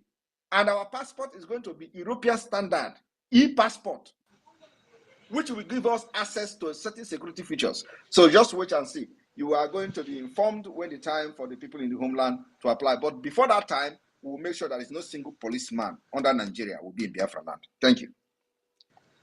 Thank you, my Prime Minister. I'm glad I understand your answers clearly. I also want to thank you very much, because we that are in the homeland are the ones that have been feeling the impact of Biafra government and exile is enormous. Your works and doings are showing, is everywhere. People are confirming it. So I want to personally thank you very much for this. For the place I am, I'm in Aba State, Biafra land. So here, the security is top notch. PM is top notch. You are doing the wonderfully best you can, and with the little resources you have, in fact, you've done what nobody has ever done since Biafra ever has emerged. In fact, what you've done is enough for us, and I thank you very much, Prime Minister. Thanks a lot. Thank you very much, and I like the picture you have there. Alhaji Shinkafi Ekpa. Yeah, we move. Go to Benchuk. Airport. Over to you. Benchuk, over to you. Oh, thank you so much, Honorable Minister. Thank you, Albert here. Yeah, you are really on spot. On that very evening you are making this exposition, I was following you when the incident was happening at a Joffa place. You are really on spot.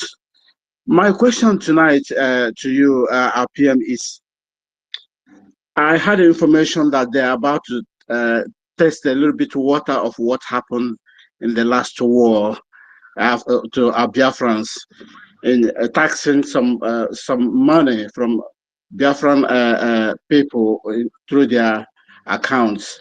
Will there be any policy or condition? There is no policy. People should be asking some, a very good question. There is nothing policy. Don't go and start giving a leading question to people to start doing nonsense against our people. Whatever they want to bring, let them bring it. Ask questions concerning the liberation of Biafra, not what Nigeria plan to do or whatever. We don't care. Let them bring it on.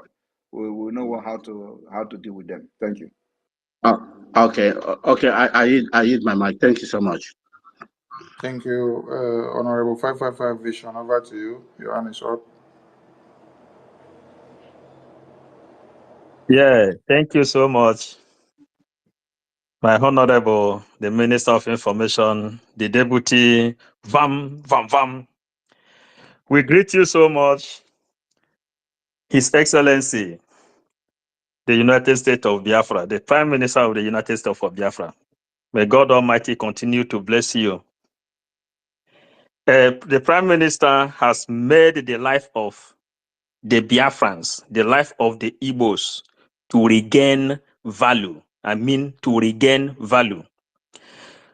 When terrorists kill our people, It's just like where they kill fowl and where they kill goat. Nobody give value. But today, anybody who touch the life of the Biafrans, the consequence must to follow it. So now, I want to ask one question or suggestion concerning the Finland convention and the registration that will be manually made. If there will be an online registration for those people that may not be able to make it to Finland because of one reason and another. That's what I want to ask. If some other people may know. When that time come, we'll make it open if there is anything like that. For now, we will continue with the registration. We don't want to discourage people who want to come because you want to bring in something that will make them to relax and participate. So for now, it is you have to come to Finland for the convention. And of course, we still have few space left. Actually, the space is closing. So, but those who will not come, we will announce we will announce how they can be part of it. At least, believe me, like last year we have it live, so it can be still the same live. People can watch it live. The media team, our media teams are coming there. The entire media team are coming. I don't know if you are coming or not. 555. Yeah, I'm there. So you people are going to, stream it live and all that. So the thing is that everybody remember that last year when we were having this convention. We are talking about self-referendum. It was like a joke, right? Yeah. Today, look at where it's a reality. It's a reality. We told them we are going to have the convention of 2023 was to level the ground and put every structure in place for Biafra self-referendum. Then we are saying it was a lie. Yeah, how can you do self-referendum? This is happening. All right. So and let me give them a hint. Yeah. Let me give them a hint that we are going to have prominent people in this convention that will shock Nigeria, including those who have worked for them, including big, white people, decision makers who have worked for Nigeria. They will be in this convention to speak for the Biafra because they see that Biafra has become the only solution. Nigeria has failed. And Biafra will restore stability in the entire Sahel region. Coming of Biafra will end piracy in the high sea, which have disturbed and made international trade, very, very difficult. The coming of Biafra will put an end. So who will not support that? We have a template that is working. We have brought a global solution when it comes to the trade and businesses in the West Africa. We are bringing solution to the table. And so every responsible and reasonable person in any government in the world should buy the idea of Biafra. That is the only solution. And if you don't give us Biafra, come and do your business, let us see now. Come and export oil. Because the time is coming when no single drop of oil will leave Biafra land. Thank you. You are blessed. You think we are going to continue like this? We are coming. We are coming with more sophisticated measures. People don't know what it is. At a point, if they don't accept Biafra, no single drop of anything will leave our land. We are getting there. Sophisticated weapons will come. Thank you.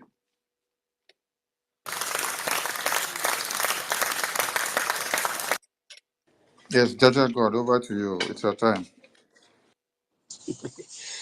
Thank you so much, my own Prime Minister. I salute you from here. Mmejiri Buago, ndị ilo si na ọ dịrọ nkọ, mana ha nchekwetago na ọ dị nkọ. Nwamgbe eji ọgụ, ịma n'oge gwalụfa nwe na brokers ada anyị nwaanyị ijelu. Ịsụ nyawu language ha ghọtaghị ya. Ịgwalụfa na iwu nwamgbe eji ọgụ echi mgbọrọ n'isi onye ọdọ. They did not understand it. They will never understand it until Biafra come. They will never understand. Asị dintachi ya nụ ma enweghị onye mgbachido nyawu nkuku narụ n'efu. Aja wele ogwu alụlụ emeghị nchịkọ melu diji alụ n'ife ọkọlụ n'ubi.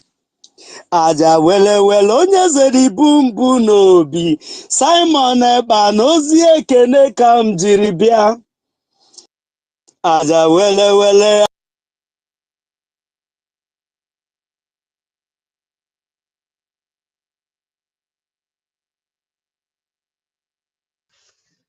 Okay, I can't hear him again. Oh, is it the network? maka na asị na ife agba n'aka na-ejughị ugegbe n'ihe gaa n'iru ife niile ị na-eme.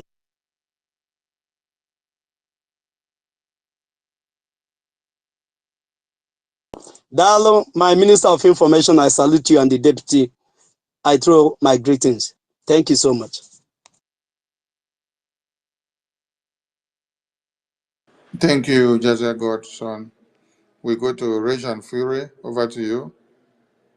And sorry, there is something that David Nana mentioned, which I just remember. Now he mentioned about the post that is putting internet on fire about Konjewala and all that. So let me make it very clear here. The point is that I never ever tweeted anything about Ngozi Konjewala. Everybody knows that. They photoshopped it, and if you look at that image, you will see that there are lines. You know, Honorable Sonny, I want people to post it on the highlight. If you go and click on it, you are going to see lines. Some lines. So you will see that they just copied, they cut the tweet and then paste it on my page, on my name and all that. So I never tweeted anything like that. But when I saw it, it is only a stupid person that will go and start debunking it, because what they want to do is to drag me into debunking and debunking. I don't have that time. I have meetings, I have 20 meetings every day. 20 meetings every day. Sometimes I will have meeting up that the meeting will be overlapping. So I don't have time. And at the same time, I will be in the meeting, I will be tweeting. Most of the tweets you see me doing is when I'm in the meeting. Like if you have noticed, I will be like in this fundraising or in America town hall or any town hall, you will see me tweeting. So I tweet when I'm in the meeting. I don't have time to start debunking. So I don't want to let it be, okay, now they have dragged me out. Let me come and debunk. Before you know it, they will do another one. I say, oh, I'll come and debunk. I don't have that time. So when I saw that particular photoshopping, I don't want to validate it. I decided to keep quiet and pretend I didn't see it because they are looking for my attention. But I was surprised that Ngozi Okonjo-Iweala could not do verification and use her media team or whatever, if she have any, to know whether I actually tweeted that or whether such thing is worth responding to. But as God have it, as God have it, God blinded her and confused her and her team. And then she tweeted and debunking it. He didn't know that she promoted the government of Biafra. And everybody knows that. So I never tweeted anything like that. And most of them will say, why you did not debunk it before she come? Because I don't want to validate the stupidity of the people that did it. So if Ngozi Okonjo-Iweala could come that low to start debunking such thing, then I have to respond to her. That's what I did. So, and I believe that everybody can now judge and see that she have actually promoted Biafra. And when you go to her page, you find out that nobody is interested in whatever she's doing. Nobody is interested, because whatever her position is not affecting anybody positively in Africa in any way, especially in Biafra land or even in Nigeria as a whole. So nobody is interested in what she's tweeting. But immediately she tweeted that thing. That is the highest thing she have gone. She have the highest traffic she have got in her entire life on Twitter and presently X. 2.something million. Go and check her tweet. No traffic. Nobody is interested in what she's posting. But because Simon Ekpa, and the only reason she debunked it is because Simon Ekpa name was used. If somebody else, if this criminal's name was used, you think that would call her attention? No, it's because of the name Simon Ekpa. I've an charge of more. So everything that is not pure, once that name is attached to you, you will be running her tasketer. That's what happened to Ngozi Okonjo-Iweala. But she's still our sister. There. There were PM. Rage and Fury, over to you. Are you there?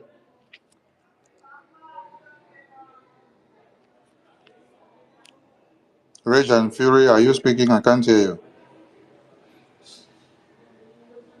Can anyone hear Rage and Fury? I can't hear him. He's not talking. We can't hear him. Okay, we go to Douglas. Douglas Uche Okorafor. Over to you. Yes, thank you. Thank you, Mazi Sani, the media team. Thank you, my leader. Yes, I just want to chip in something. That is the photo shot. The photo shot was done by Yoruba called Olaniyi. He's living in the United Kingdom. So he was the one that arranged it in collaboration with the Fulanis and the corrupt politician in Biafra land. So he was the one that did the photo shots before he converted his name to BC. Actually, it's not in the BC. It's Olaniyi. He's a Yoruba guy.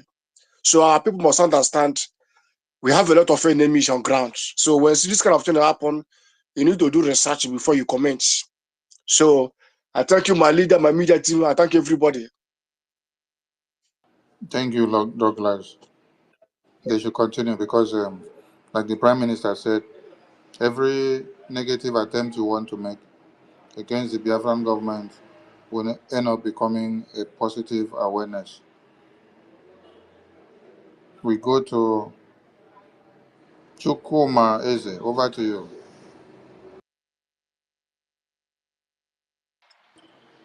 And there, well, greetings, my honorable PM.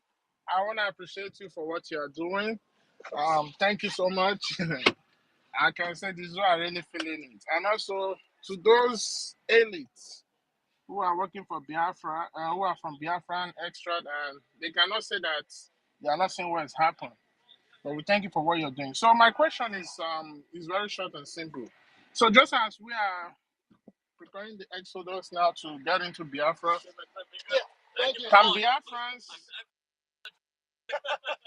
can Biafrans start registering their business under the government? Yes, we are working on that. We are working on the registration of business. As a matter of fact, this issue has been discussed with our international attorney, and so we are working on that. Everything is going to be put in place. So yes, we are working on that, and that's why we say that very soon those collecting taxes for Nigeria will be on the run. We can't allow you to do that in Biafra land very soon. So it is a step-by-step thing. So yes, we are going to start that issuing, and that I think after the December 2nd restoration, we will start activate the tax collection in Biafra land and the registration of businesses. Thank you. All right. Thank you so much, my PM. I'm Michuko Kitabima. Continue to bless you. Thank you. Thank you. Rach and Fury, are you ready? Yes, I am ready, sir. Can I be heard now? Yes, we can hear you. Over to you, sir. Okay, all right. Thank you very much, my Honorable Minister of Information. It's a privilege. To my Prime Minister, the Biafra Egrara, Agbada Brururu, the Itiare Kondo, the Biafra Idudu to Nigeria. Idudu means fear to Nigeria. Sir, we're really humble. We thank you for the great work you are doing for us. We salute you for everything that you are doing. But before I will ask my small question, let me simply say you are the Egrara of a Biafra. This is how we say. Watano wara doze me Biafra bele Nigeria na kafe wajebe dozore gblara ye Simon ekpe gblara Watano wara doze me Biafra Nigeria kafe wajebe dozore gblara ye Simon ekpe gblara yo. Egblara means thunder. You say you know they fear the children of Biafra.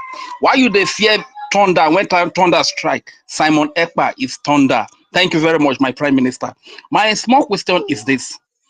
During the time of war, growing up in Delta State then, I realized that whenever there's crisis in the community, we the guys, we fall out of community. We know the day for turn again. We enter bush, you understand? So during this time of war, is there any avenue for our boys who likely when the terrorist army come into community and they want to fall into bush, is there any avenue to accept them to join probably the people's army? You understand, to do one or two to also advance the cause of the freedom? That is my question. Yes. That is the provision for that. But when the time comes, we'll make it open. But everybody should know that we are not going to fight a conventional war with Nigeria, no matter how they try to drag us into it. We will fight this war our own way. We will fight them guerrilla warfare, asymmetric warfare, as the case may be, until they are gone. Until none of them will remain in Biafra land, and we will set up our government. That is if the international community, if international community did not intervene on time. Thank you. All right, thank you very much, my Prime Minister. On a lighter note, Prime Minister, I have a wife for Adam, my daughter, my beautiful daughter. Her name is Rio. I will be the wife of Adam. Are we going into agreement Just already? 3 years and 2 months. All right, all right, noted. You know that Gowon was lamenting that he thanked God that Biafra did not go into guerrilla warfare. Oh my God!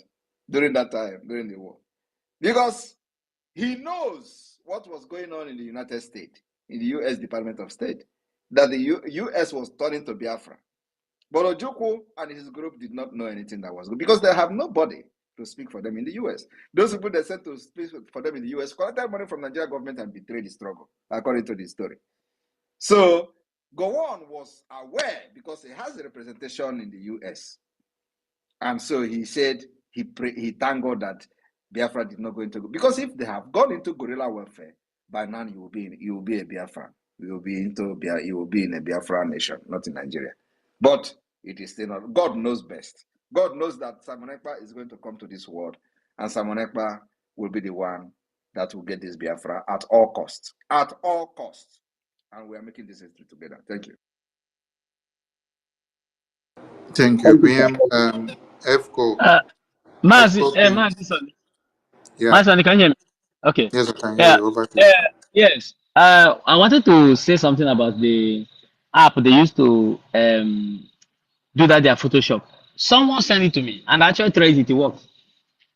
So, for Mama Ngozi Okoje-Iweala to react to such post is more or less a divine arrangement to drag herself out because she has been flying all over the world as an important personality from a very tiny region which they call dots, and yet she has a zero contribution to whatever that is going on in that very space.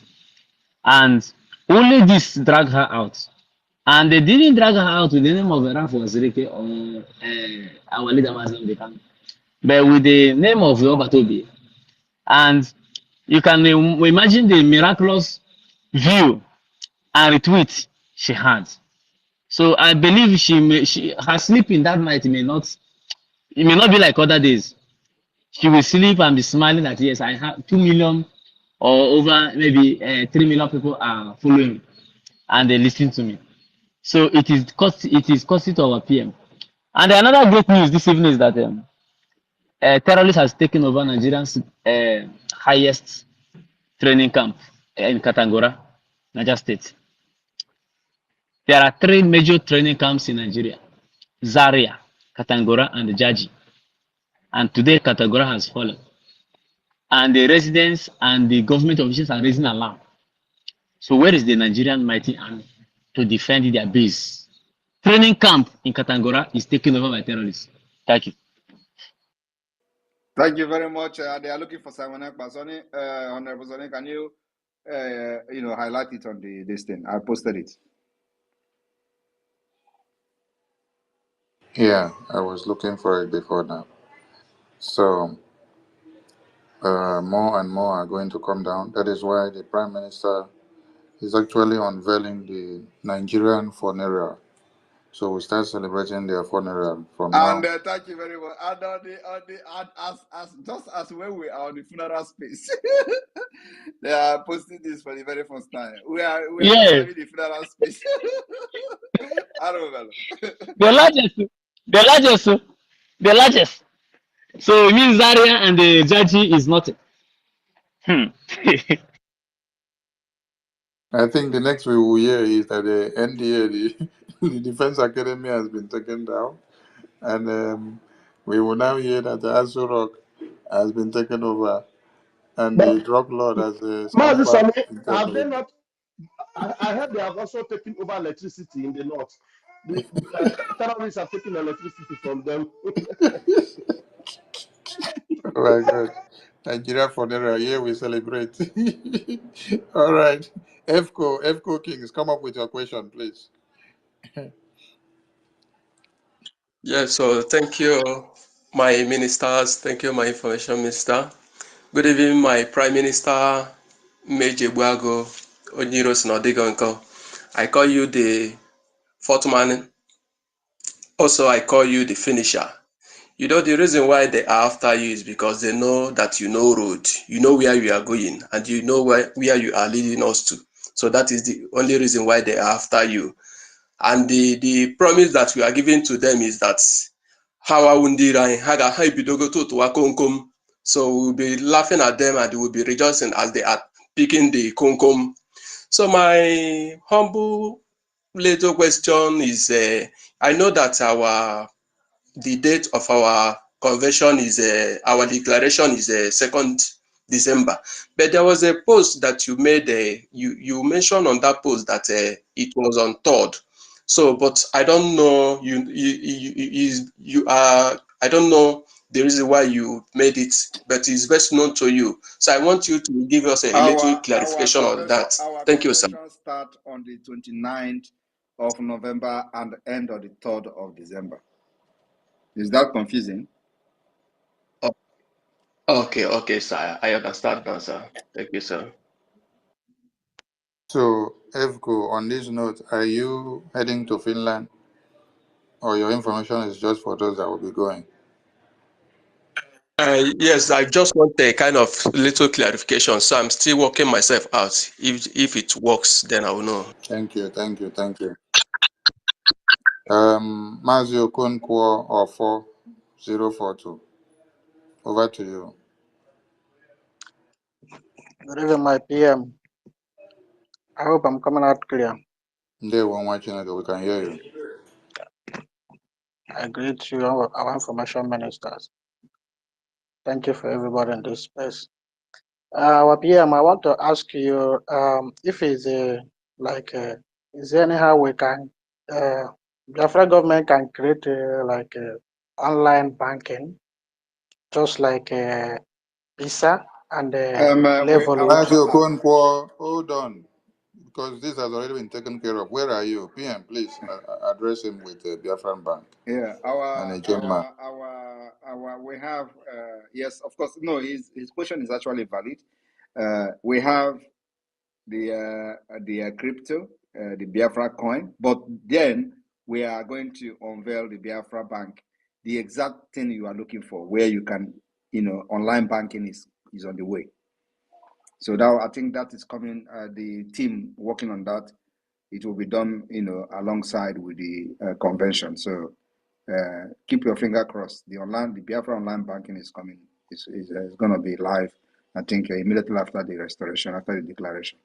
So yes, your question is different from the Biafra coin. So this is a Biafra complete bank, online banking, where you can have your debit card. You can use debit card and buy anything anywhere in the world. So that Biafra bank is coming live after the declaration. Thank you. Thank you, our PM.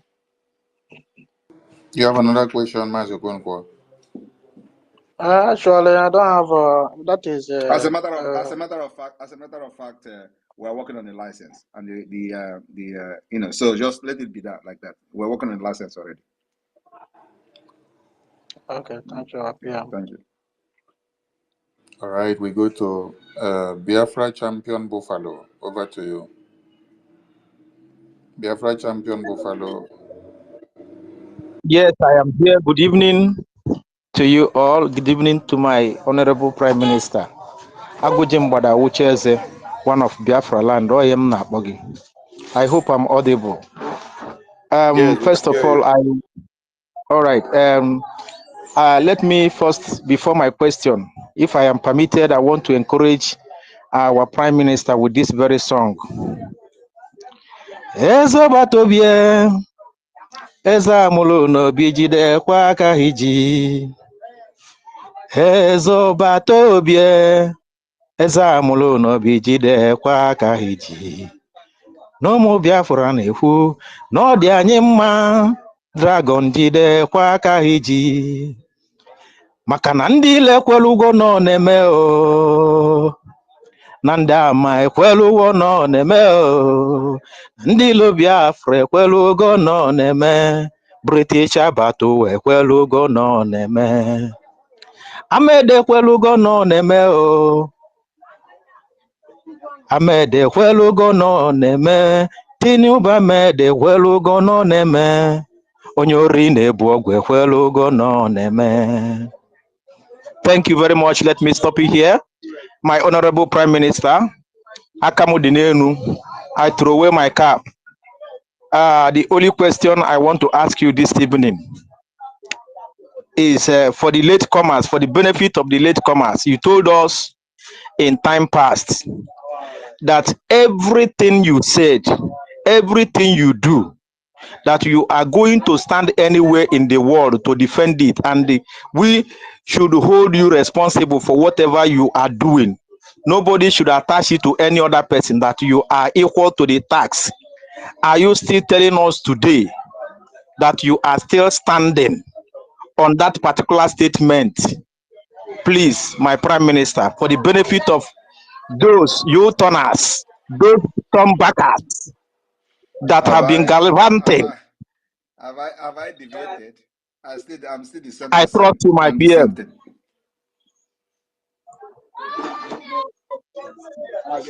Thank you very much. My last question, please. In time past, there was a time you told us that na anyị ebuteghị ike mbute, ike Pentecost. I begin to wonder whether part of what we are experiencing today is part of that ike mbute, or are you just showing us preamble? Are we just seeing a tip of iceberg? This is preamble. I can get through here, make kaboom, kaboom, kaboom. We are still in the Hey, preamble. Odogu Kalilo Odogu. Elohim Goziagi. Akamudineno. I salute you, sir. God bless you. I promise you that Obinze will fall. That was my promise. Obinze will fall. Thank you, PM. At this very point, if you have followed up event and you know that MNK was kidnapped, and then the Prime Minister came up, he revamped the ESN that MNK set up, which the DOS had sold out all the weapons that we had to one Nigeria and sent many of them to Amnesty and collected money. And the PM had to start from scratch and then took many bullets. Then you had his name as the spokesperson of Biafra. Before you had him as the leader of autopilot, you had him as a Berima. You had him as a criminal. You had him as a small boy. You had him as that boy in Finland. And then in 2023, you saw a government unveiled. And then you saw all the arms of the government. You now saw the Biafra Defense Forces unveiled, who stands to defend the territorial integrity and the existence of the Biafran people. And today you still see that same government engaging the congressmen in America and doing wonders all over the world. And the restoration date for the declaration of Biafra has been fixed for 2nd December. This is not time you should be asking, are you still sure you're not going to fall back by the wayside? No. What you should be thinking of is what can you give to him to finish the job? So please, I want Biafrans to be acting as people that have been following this liberation to this very time, not as people that are just coming in. Chinemerem, over to you, please. Thank you so much, Minister of Honorable Minister of Media and Communication. Thank you, our Prime Minister. I humble myself before you. Thank you so much for the great things you are doing. Pastor Van, I did not forget you, sir. I greet the house, I greet everybody, the listeners and honorables are in the house. Prime Minister, you said something this evening about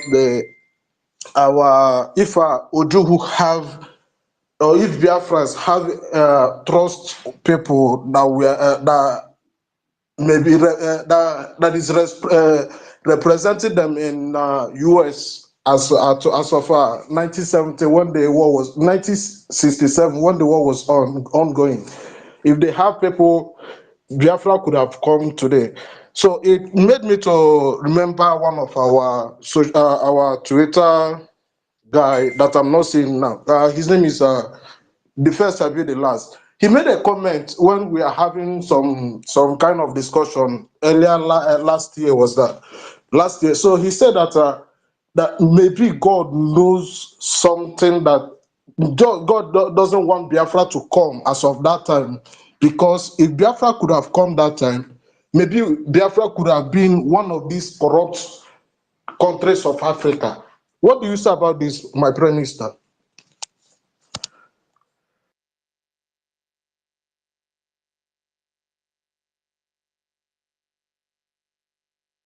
I don't understand your question. What is the question about? Yeah, the question is, do you think that if Biafra have come since 1967 or 1970, could it be one of these corrupt African countries that we have today, or will we be? Are we going to be different if we have existed Nigeria as of that year? Well, I believe that God knows the best. It was not the right time for Biafra to come.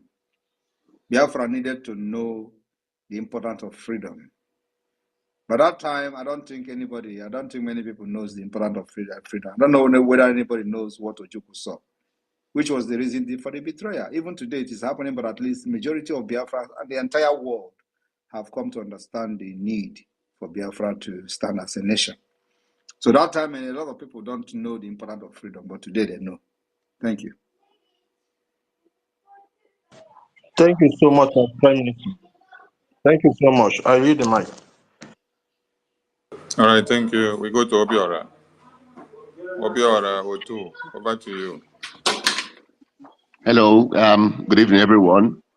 My honorable PM, I just want to use this opportunity to say that I appreciate what you're doing, and that you're doing a very, very good job, because you're working through the ambit of law, and the battle suits you because you're so knowledgeable about what you're doing. Because I have to say the truth, I was skeptical sometime towards last year about it because of the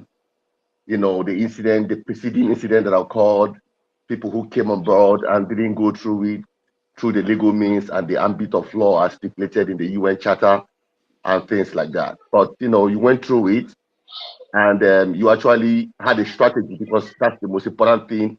If you want to succeed at anything you do in life, you must have a strategy, a structured strategy where you're going to work on. So, and I've been following, listening, watching what's going on, and there is one thing that resonated with me so much about this whole thing, because there is this famous quote that says that truth passes through three phases. The first phase of truth is that it is being ridiculed. It will be ridiculed. The second one is it will be violently opposed, and the third one is it is accepted as being self-evident.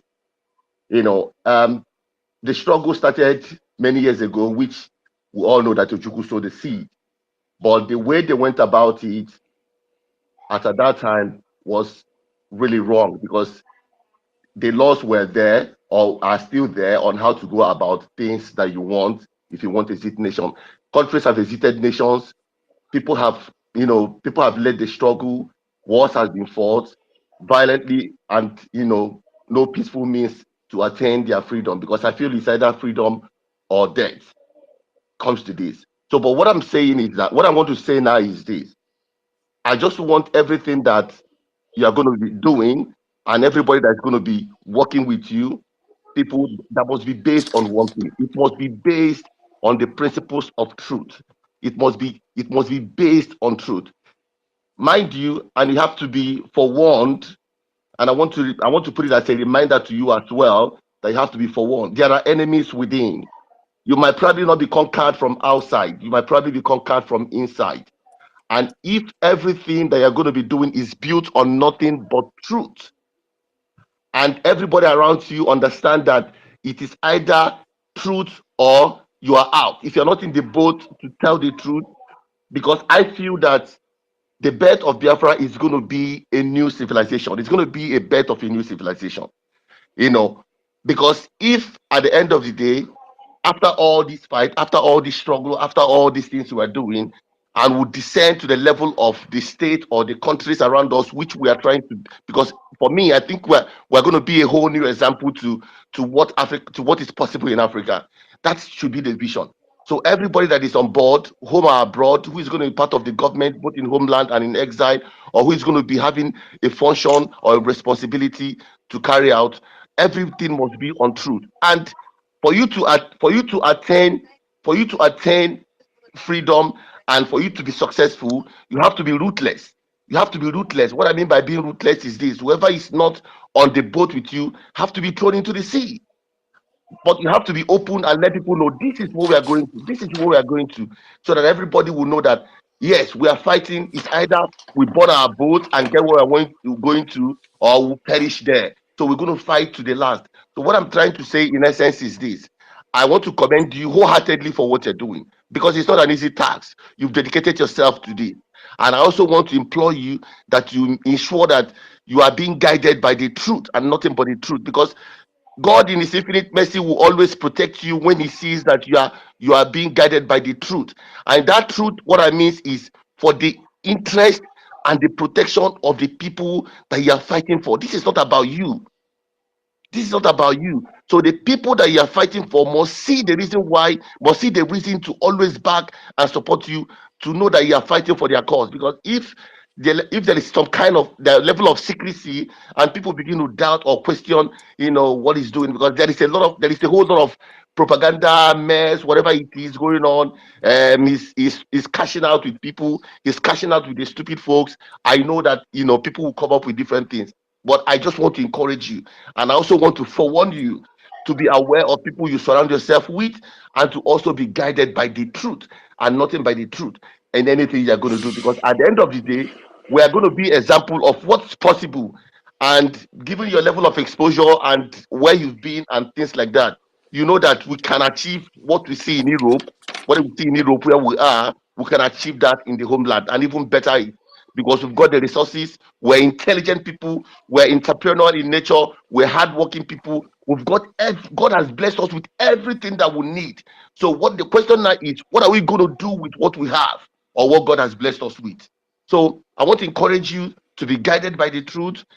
Select people who are ready to work for the people, and then God will guide us and protect us, and hopefully we'll get to where we want to go to. Allow Thank the you. PM to respond to your talk. You have said so many things. Yes, I want you to understand that those shouting about cashing out and cashing out is what they have done in the Biafra struggle.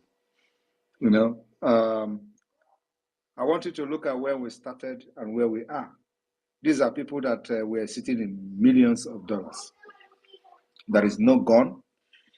There is no anything anywhere.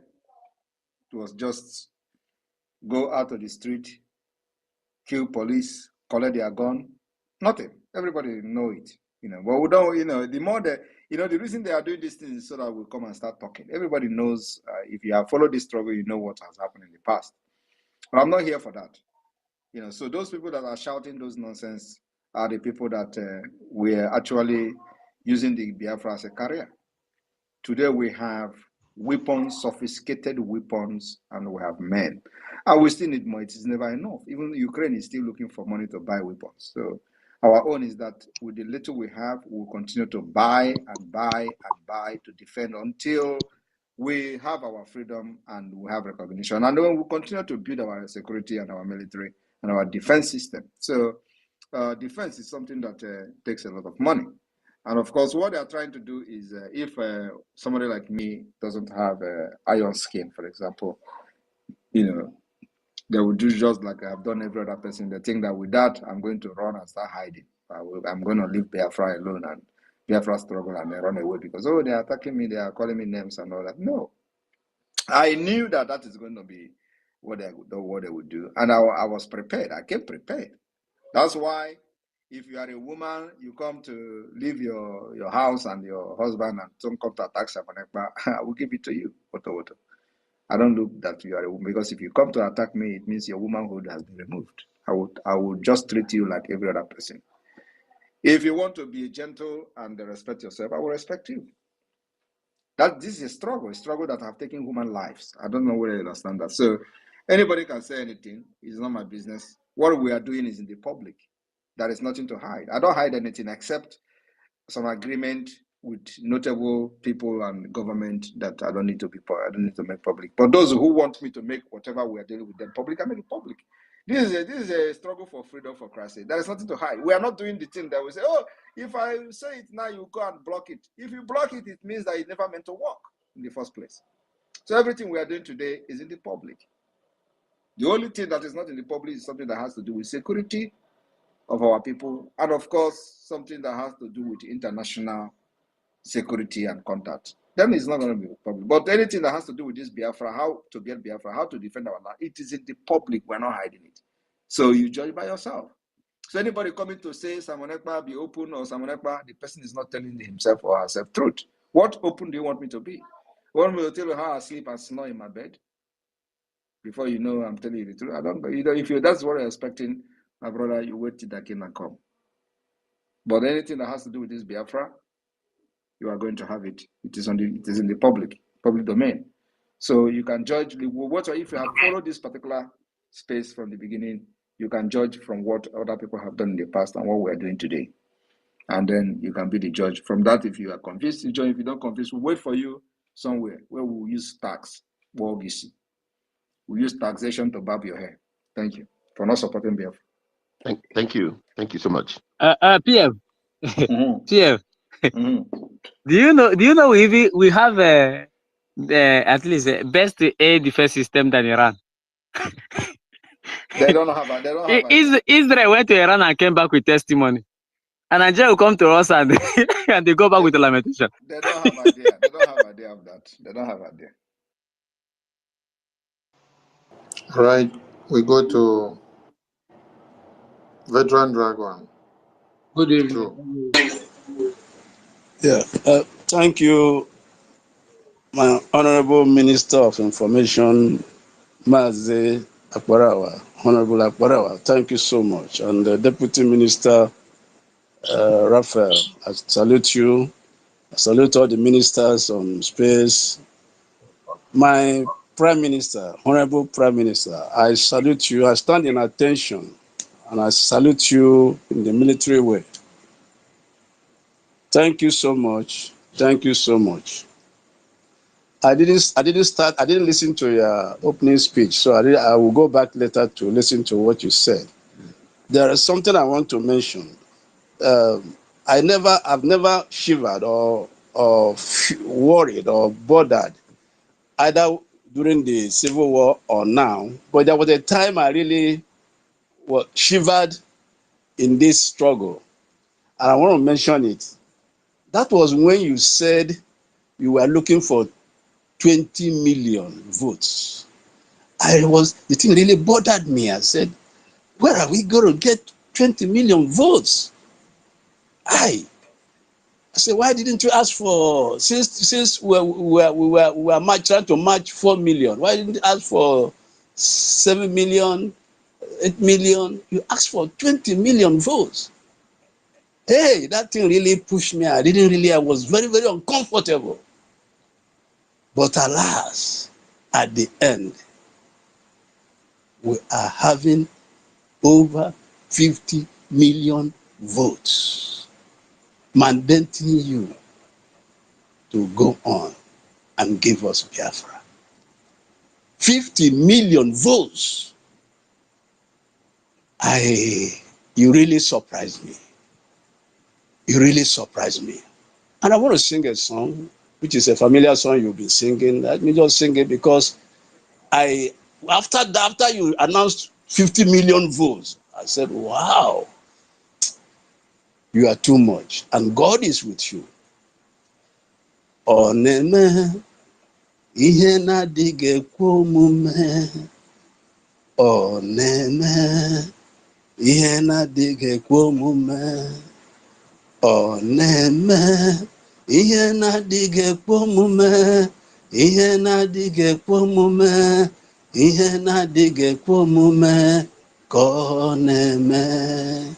Ọ bụrụ na ọ bụghị Simon, gịnị ka anyị ga-eme n'elu ụwa nke a? Gịnị ka anyị, ọ bụrụ na ọ bụghị Simon, gịnị ka anyị ga-eme n'elu ụwa nke a? Gịnị ka anyị ga-eme?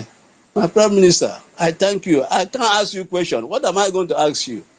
I am following everything you are doing. I'm listening to you.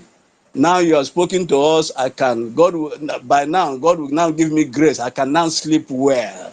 I even want, if you can be talking to us every day. I mean, that will be healing to my body. So thank you so much for what you are doing. We are with you. We are looking forward to December 2nd, when we are going to redeclare our sovereignty. And then we generate that document, which will be signed by delegates. The document that will become an instrument that Biafra has been redeclared. Thank you so much. Your template is touch-not. It's unbeatable. Nigeria is dead. The funeral is about to be conducted. We'll all be there to have the service of songs and finally bury Nigeria. Thank you so much for what you are doing for us. Thank you, veteran. We go to Tosi. Tosi with Elon Musk's photo on your profile. Over to you. Good evening. Good evening, everyone. Good Good evening. evening. Good evening. I'm so honored to be here among the honorable men here. I have some few questions to ask as a young and vibrant Biafran citizen. I'm just 23, and I'm very interested in history stuff and all those things. So, though my question is nothing related to what has been discussed here or anything, but I have some few things bothering me, which I would like to be cleared of, like to know what is really happening and to know what I'm about to fight for, to know what the freedom is all about. Like, I've been watching so many news online, I've been following history all over the world. And Israel is one of the countries that are similar to what Nigeria is doing to Biafra people. Then, when I come across Biafran flag, seeing it standing next to Israel flag, it bothers me a lot. So I want to know what Biafra has in common with Israel. That's my first question. Please, people should just pardon my manners or anywhere I start to ask the question, but I need to be clear about this, to know what we are fighting for and to know what I'm fighting for too, because I need that freedom. I need it. And I can fight to the last drop of my blood to get it. You understand? So that's what I just want to know.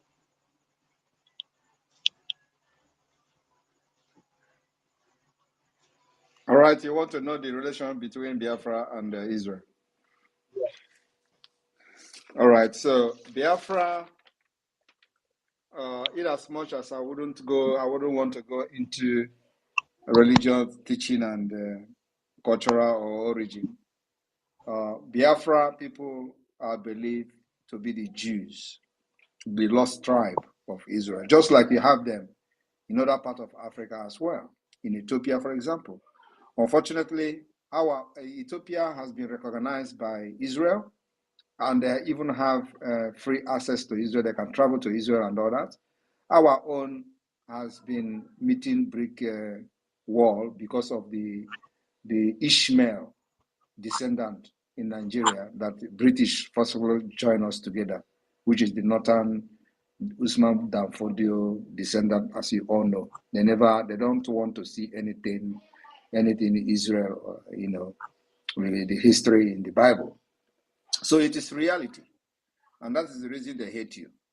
So that's the reason why they don't want to see what you see going on today in the Middle East is something we are facing. So it is that connection, that blood connection, that covenant is what they are fighting. So when you see them going against you in Nigeria, hating you, it is just like that. It is a spiritual thing that is beyond your understanding. So they have no other reason to hate you other than the light that is shining in you as a Jew. Even though some people who is sitting there with you probably who are one Nigeria, once you have the spirit of one Nigeria, you will even be seeing somebody who is from the same village with you, who's supposed to be calling himself a Jew, will continue to fight you. Say, go and sit down, you're an idiot, which a Jew, go back to Israel now. Stuff like that. So it is a connection that we have and a covenant that we have. And then also our culture, for you to confirm that that is true, our culture is the same, our way of life is the same. And so we see ourselves as the descendant of the Jews. That is the connection we have. Of course, some people can give you more deeper explanation to the connection between us and Israel. So we are the Jews. That is a lost tribe of the Jews in the West Africa and of course in Nigeria. And like I said, we are not the only people that are the lost tribe of Judah or Israel. There are many of them across Africa. And if you don't know, when you hear Israel, when you hear what is in the Bible, it did not happen in the United States.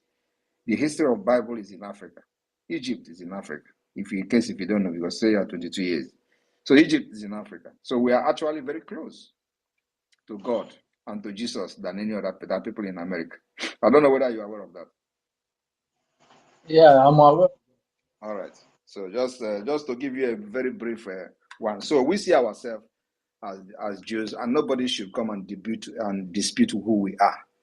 That is who we are, and we accept that particular history.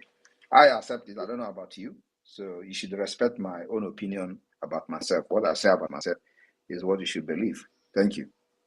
Okay, I still have one Go more ahead. question. Go ahead. Okay. I heard what you say. My next question is, I believe that Israel is a friend to NATO, right? And Nigeria is also a friend to NATO. Then we are fighting a war against a NATO country. I think Biafra should either do the opposite, like forming up with other Are parties. you asking a question or you are making a suggestion? Which one? Okay, it's also a question and a suggestion. I'm just saying my mind. I'm just being clear. Like the thing has been bothering me for a long, which is I'm also interested in everything that you're doing. I've been following you. I've been doing everything. I've been following the history. So I just want to know, and I'm also putting out the suggestion. All right, your suggestion have been noted. Okay. Is there another thing you want to say? No, nothing much. It's just because you didn't ask question. Okay, no problem. Nothing. I'm done. All right. Thank you very much. Thank you, Tosin. We go to the next speaker. Sorry, Minister. Yes, sir. Minister, let's correct this impression. They will now say it happened in our space. Please, Nigeria is not a member of a NATO nation. Neither Nigeria is a member of a BRICS nation. So Minister Success. Nigeria is neither both of these. I didn't even want to fuel anything from what this guy was saying. You should not make a mistake. We are ever vigilant. We know what happened to us in 67, 70, where Egypt and Russia were the helping hand Nigeria had in bombing our people. We cannot afford to make such mistakes again. So we are very, very vigilant. And according to the Prime Minister, follow him up. But Nigeria is not a NATO nation, neither a BRICS nation. Thank you. Thank you, Minister Success. Since you have decided to puncture the tire, I didn't want to respond to this guy because when he said he's of 22, and then he has been following up everything and this and that, and then the only question you wanted to hear or to ask is because you saw Biafra Defense Forces coming out with Biafra flag, and what Nigeria have told you, why should they carry Israel flag? But you did not come to ask, why did the Northern youth wave Russia flag? It is that of Biafra and Israel that they tell you, go and be looking for why they should come and ask. So we have to move on because at times when we expatiate on many things, we give credence to the enemies of Biafra. So, Comrade Udeka Emmanuel, over to you. Thank you very much, my Prime Minister. Thank you very much, Minister for Information. My Prime Minister, God will bless you. God will bless you. You are the true disciple of Martin Nnamdi Kanu. I don't care what the Chinchi and the some people are saying about you. You are blessed, and God will continue to bless and protect you for us. You say, Yeah. I want to also thank God for the life of those who are paying the ultimate price, those men on ground who are loyal to you, who are listening to you. God will continue to bless and protect them in Jesus' name. My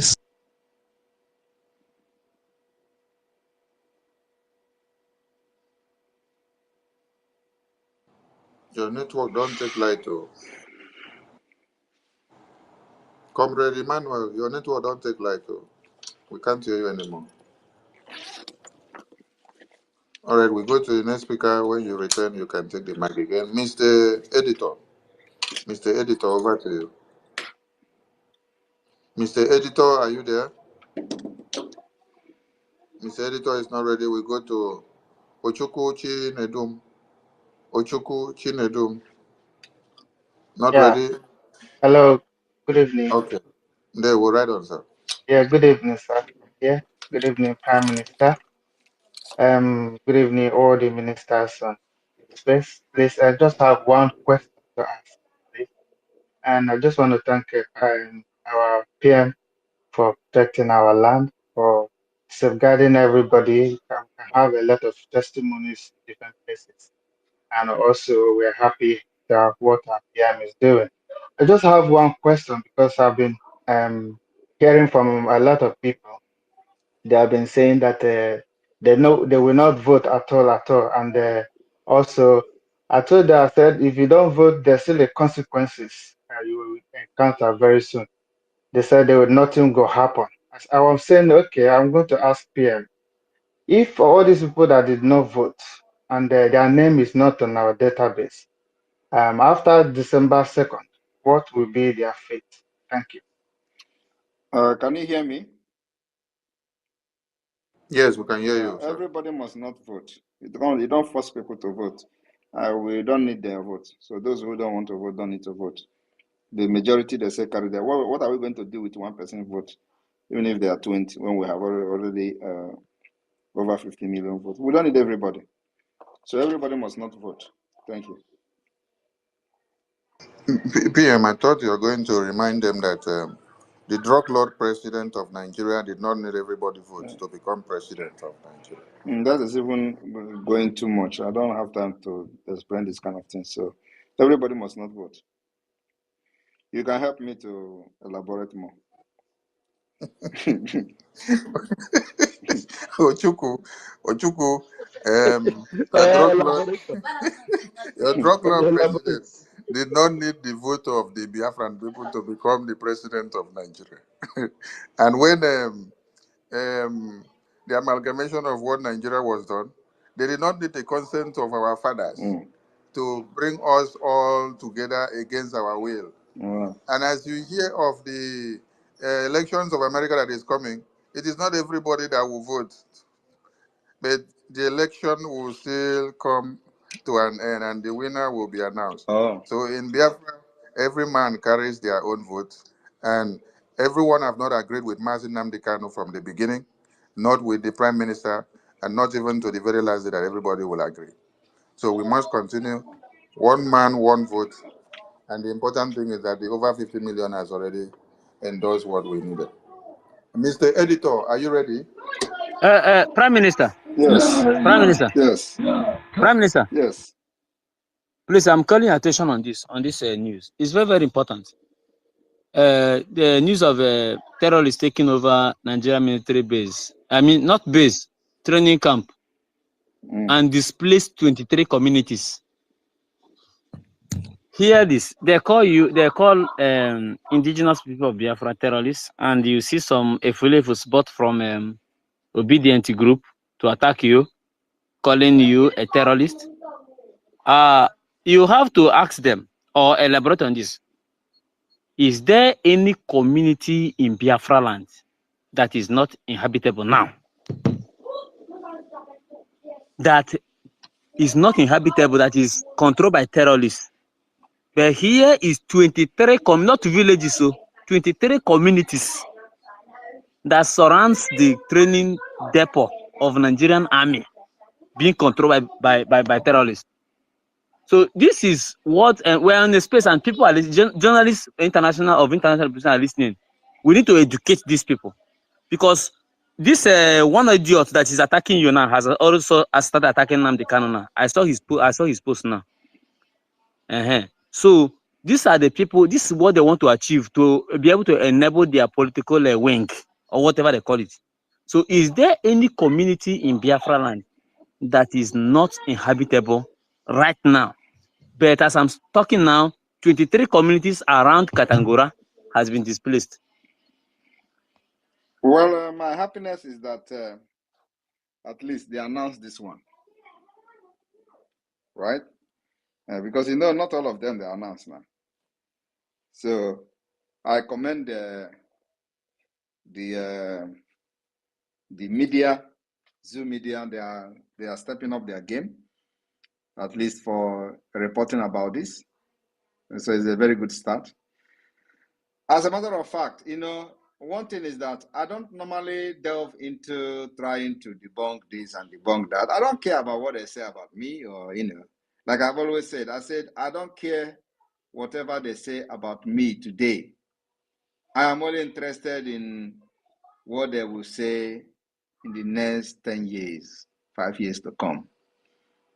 That's all. I'm not interested in whatever they say today doesn't move me. They can call me anything, So I don't care what they say. So they can say anything, and I don't care. So the thing is that Biafra land is safe. That is my only business, is to make sure that our women and children are not getting killed like they are killing them in the north and the middle belt. That's all. So whatever they call me is their business. The truth is there. One thing about this whole thing is that no matter how no matter whatever you do, the truth is always there. The truth will always be there, for everybody to see. So I don't care what they say about me. That's the fact. There. Thank you, PM. Thank you. Mr. Editor, are you there? Are you ready? Equity, are you ready? Yeah, Equity. yeah, hey, Simon, are they here? Alpha. So Simon, how you doing? Good to everybody. I think this is my second time engaging you. The last time I engaged you, I asked you some questions at was it on Tochi Space? I don't know if you remember. Can you hear me? So, Mr. Oga, you are talking to the Prime Minister of the Biafra Republic government in exile. They talk, how are you? How far? How far? You know, How are you you? know How who are they you talk. doing? How are you doing? Is he a bad question? Bros, with the respect our Prime Minister, we know they say how are you? How far? All those kind of jokes. Hey, I beg. Raphael, Make us no do. Raphael, don't make it look like I'm insulting him. I've talked to him before. It's not my first time speaking to him. And the last time we spoke with fine asking questions, Equity, go and he straight to your responded to me. question. Go straight to your question, Equity, please. All right, thank you, Simon. Yeah, I think my question is this. I know the last time I spoke to him, he assured me on how the Biafran Republic will take place December 2nd. And he also assured me that everything will take place. I asked him some question about the governors, the current governors, and he told me that everybody will be wiped off and the new government will take place. So I think one question I'm really like I've been looking forward to ask him. I didn't ask him that the last time. I just want to know if he can tell me, like, what state. Because there's a rumor that people are saying, oh, Simon Ekpa is not an Igbo man, Simon Ekpa is not from the Middle East. And I keep telling them, like, it can't be. So this is the only question you came to Please ask. allow him. Hey, unmute yourself. What state is my prime minister? Unmute yourself, equity. Allow him to finish Okay. asking. Again, I'm not insulting it. Just since he's here, I think it's good to hear from the assist mouth. I'm not trying to do anything. But yeah, like I said, I think it would be nice for, even they don't want to say it, if you want to take your time to say, I think it would be nice for at least people know you already. You are not hiding yourself. You post your pictures and so I'm not like saying you're hiding yourself, but I think it would be nice for you to clear the hair on that particular part. So people should be able to say, okay, this is who Samuel Ekpa is. This is what part from So what is the question? party comes from. The question is like, what part of Biafran land are you from? Are you a Biafran? Yes, I'm a Biafran, yes. Which part are you from? I'm from Anambra State. Which part of Anambra? From Unubi. What? I'm from Unubi. From Unubi. Is this your picture? Is this your picture on the profile? This is not my picture on the profile. Prime Minister. There is no what is funny? There's no place called Nubi. There's no place called Nubi. We have Nubi. Where is he coming from? Yes, there's no place called. I know. Wait, hold on, Success. Success, wait, PM, don't they go there? So is this your picture on the profile? No, this is not my picture on the profile. So why you don't have your picture on the profile? I don't have any. I just didn't to put my picture on the profile. That have disqualified you from asking about my personal identity. You need to have your picture on the profile before you can qualify to ask me about myself. Okay, so if I should put my profile picture here now, you will answer my question. Put it. I will answer you. And okay, also, hold on. Let me post my picture. Hold on. Let me post my picture. And then also, Nubi is not in Anambra State. So which part of Anambra? Nubi is not in Anambra State. He said Nubi. Nubi.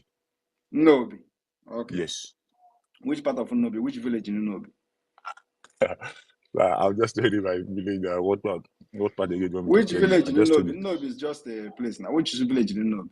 I just gave you my state. I told you my town. I don't want to go that deep. I'm not here to argue with you, so I just want you to like explain and give this. So change your picture. I will post my picture. I will post my picture up here. No. Put it in your profile. Is there any reason why you don't have your picture in your profile? I've been using this picture for a very long time, so people just know my profile with this picture. I am from India.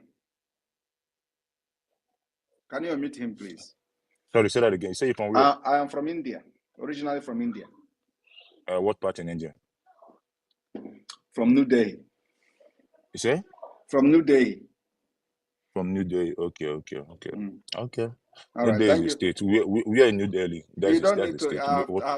I have given you my state and my country. So no, we are in New Delhi now. At least that should be enough. That is my privacy. You're very funny guy. All right, no problem. Well, anyway, I'll be looking forward to your. I'll be looking forward to. No. I'll be looking forward. Simon, hold on. Block this guy. Remove this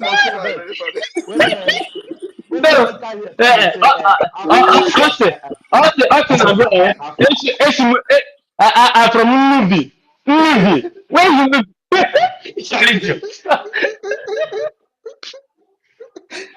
Let us continue, I beg. You can go and check my village in when he started with his nonsense, the way he just started talking casually and nonsensically, I knew that he was just a useless human being. I know him from the head, from the big head.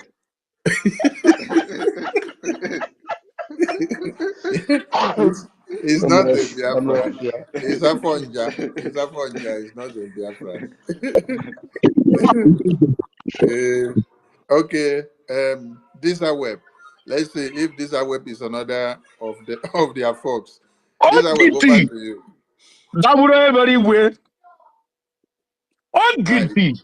You have proven me bad. My Prime Minister. Simon Ekpa. ekperima na-apịagbu ndị iro adaghị gasị na ukoro mmụọ ekene m honorable ministers in the house, all protocol duly observed. My prime minister, I want to ask question though. In a way, it may not relate to the topic here, Nigeria funeral, but in a way, it will relate to that because as we are hoping for our app, I want to ask if we are thinking of integrating our Ejema into the platform so that it will people that are using it will have easy access to it. And also, if you have to make maybe if there is a premium on it, to buy that premium, you use our Ejema. So using that, this one now will be like a suggestion. Using that, we make the Ejema for people to adopt it. That everyone that is into that platform will be using it. Or even if you have a payment, if you have reached for monetization, you will be paid with a Gemma. So it will help the Gemma to circulate so much and people to adopt it easily.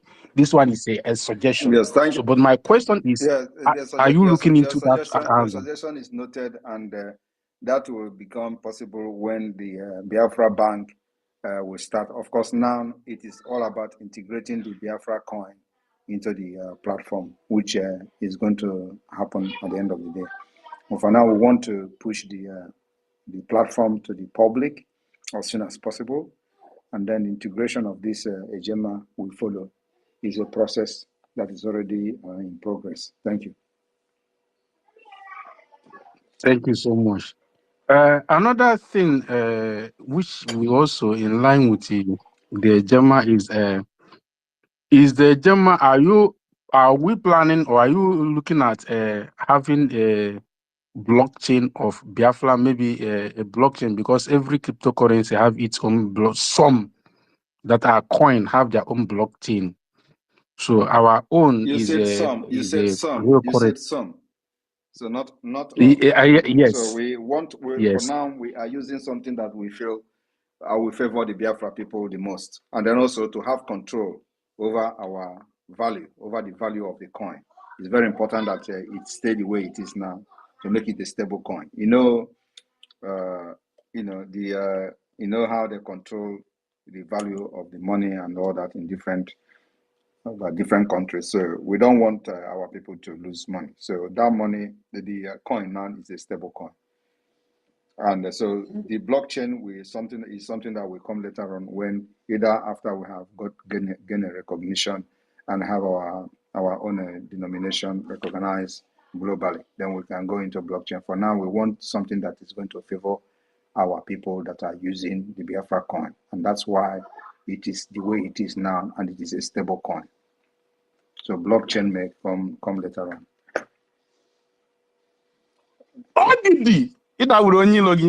No. I sign out, sir. No. This before you sign out, I see that you are crypto inclined, so please follow our Real Biafran Coin Twitter handle and try to be part of our lecture room where you lecture Biafrans more on the crypto so that they will know how to key into the Gemma and the Biafran coin. Thank you. We go to Mr. J. Mr. J, over to you. Yeah, greetings, Eza Batanobi, my Prime Minister, sir. I am well much honored to to speak to you, to say hi, and I would love when I'm done for you to say hi to me too, because it's definitely gonna be one of my best nights so far. Over the years, I've been following your activity and follow everything you do, one step after the other. So it's my first time speaking to you all this while. Greetings from here. So thank you. I'm so much honored. Thank you so very much. I just want to. I always pray for you in every of our spaces whenever we gather. I always, just like all of us are doing, We are solidly behind you from whatever parts and corners we are in the world trying to survive, and we are placed here for this purpose that we're doing. So I don't have much to say, just to say that we know that you are already prepared for the journey and this job that you are doing for us. So we are solidly behind you in whatever little strength and unanimous strength that we can gather financially in whichever form. So we appreciate you and thank you so very much. So what I'm trying to I would just have to say here is that this the enemies you already told us, the propagandists that are going to unleash, they are already here. But the good thing is you've prepared us ahead of time and we're engaging them massively. The only thing I have to tell you is that leave them for us. We are here. We are matching them one step after another. We are not giving them a breathing space. I have some of my comrades here that will always get a master key and a whole lot of them. We are not giving them we don't have to give them validation here. And we don't want you personally to come into this. You have grown beyond these people. They have nothing left. So we are here. The job remaining now in all this online propagandists is now left for us. So I thank you so very much. Just like this afternoon, we were on a program. One of our sister here, she's in this space. I think her name is Zuju or stuff. And she got emotional when she got to the other space. She got scared. You know, all of us here who can remember what just happened. So I also have to give her from my own quarter, from all the experience I've gotten so far, to stay strong. And at the end of every day, everybody becomes strong. And I didn't even know that you're going to come this evening to address us and give us that strength that we ever needed again. So we appreciate you for everything you're doing. But before, the only question it's not a question, I just wanted to make a comment on the what happened recently. The one of the so-called senator that molested I know a boat driver. So in my question there, one of the comment section, I told them, you people that were asking about the cause of insecurity in our region. So if one of these so-called decision makers can make such a statement, imagine. So who is they asking about the cause of insecurity? If the people that were supposed to protect the people are the ones making such threats, so who are then the cause of insecurity? We'll ask no more questions. So I would love you to make a comment on that. Thank you very much. I'll put my mic down here. Thank you very much for that wonderful question and comment you made. And let me make it very clear that these are the people who have enforced the disappearance of our people. You hear what he said? He said he will make the guy disappear and nobody will do anything. Do you know how many Biafrans that have disappeared under IPOB Nigeria? Thousands have disappeared under IPOB Nigeria as a result of, and the worst part is that the people that are helping them to enforce this disappearance are those who claim to be the leadership in the IPOB Nigeria Limited, because they know those who actually are genuine, especially those that were in the defunct ESN. They point them their hand, they give their number, and they look for them how to capture them, and they capture them, they kill them. In the beginning of this whole thing, you know what they did? When we started in the beginning, they will point finger, and when they get killed, the Nigeria security criminals and terrorists will forward the video to them, and they will share. They will be the first people to share the video on social media. Look at them. They have captured this one. He's working for Ekpa. He's working for Ekpa. Look, they have killed him. That's what they have done to people who were working for them. Only because these people have seen that these guys have used them. And many of their colleagues have died right in their own front. And when they decided to listen to Simon Ekpa, they become a target for elimination. Because they thought that they can use everybody and then say, okay, now it's time for Nigeria, and everybody will follow. Okay, it's now time to vote. Everybody will go and vote. Okay, let us use them to fight for political, do political thuggery. Okay, everybody will go. These guys refused. And that's the only crime they committed. So they point them, tell the Nigeria DSS where they are, including a Ejiofor who was bringing them in their house for easy slaughter. They brought Gentle to a Ejiofor house and mastermind the killing of Gentle and the other person and the other commander, burn him, inside the Jofor car, compensated the Jofor with 50 million naira. Everybody knows that. You know that they bought a Jofor car of 2 million naira or 500,000. They compensated the Jofor with 50 million. Now ask yourself, did the Jofor pay money to the family of this guy? The answer is no. Ask yourself, did the court in Nigeria awarded money to this guy family? The answer is no. But the Jofor collected 50 million. You know, I made a exposition that time. So it is very, very important that everybody know what has happened and what is going on. You know, this is what I have to say. The point is that this guy who claimed to be a honorable, like I said, is a dishonorable man. They are the source of the insecurity in Biafra land, and we are engaging them. You know, a lot of people are expecting us to go and start, you know, do all these people are canon. We are coming there, but not yet. We have a lot of tasks to do, and we cannot be distracted and not follow our template. Our main target is those they are sending to enforce this disappearance, carrying gun in the name of terrorist police and terrorist army. This is our target, not them yet. Because by the time we cut those wings, it will be easy for Biafrans to deal with these criminals who call themselves honorable members. Thank you. The time is coming. Yeah, the last thing I have to say before I yield now is those are the new recruiters that have influx of the social media. You know, when they started attacking you after they have failed with Obi. But the funny thing is, the so-called IPOB Nigeria, they were, behind them. They were, kind of, they have found a new voice they are going to use to attack you and attack our government. But little did they know that these young guys are going to come after them this evening, just like our brother right will say. These same people have turned again, and they are now attacking, including Mazin and Kano in their dirty fight. So, so these guys have now lost in and out. Thank you, everyone. I have to keep my mic down here. Thank you. Thank you very much. Of course, it is not like they have lost. They were never supporting Mazin Amdekano. Mazin Amdekano knows that he has non-entities and criminals around him. That was why he was looking for 100 men. How can you have thousands of people and you are looking for 100 men? You think he don't know what he was doing? He knows. But their anger was that he brought Simon Ekpa from the back door. Have you not listened to them on social media? Oh, Simon Ekpa is not a member. Oh, he's not a member of IPOB. Oh, yeah. But when Ejiofor was killing the ESN commander, Mazin Amdekano ordered me to go and make broadcast, not them. They did not make the broadcast. It was me.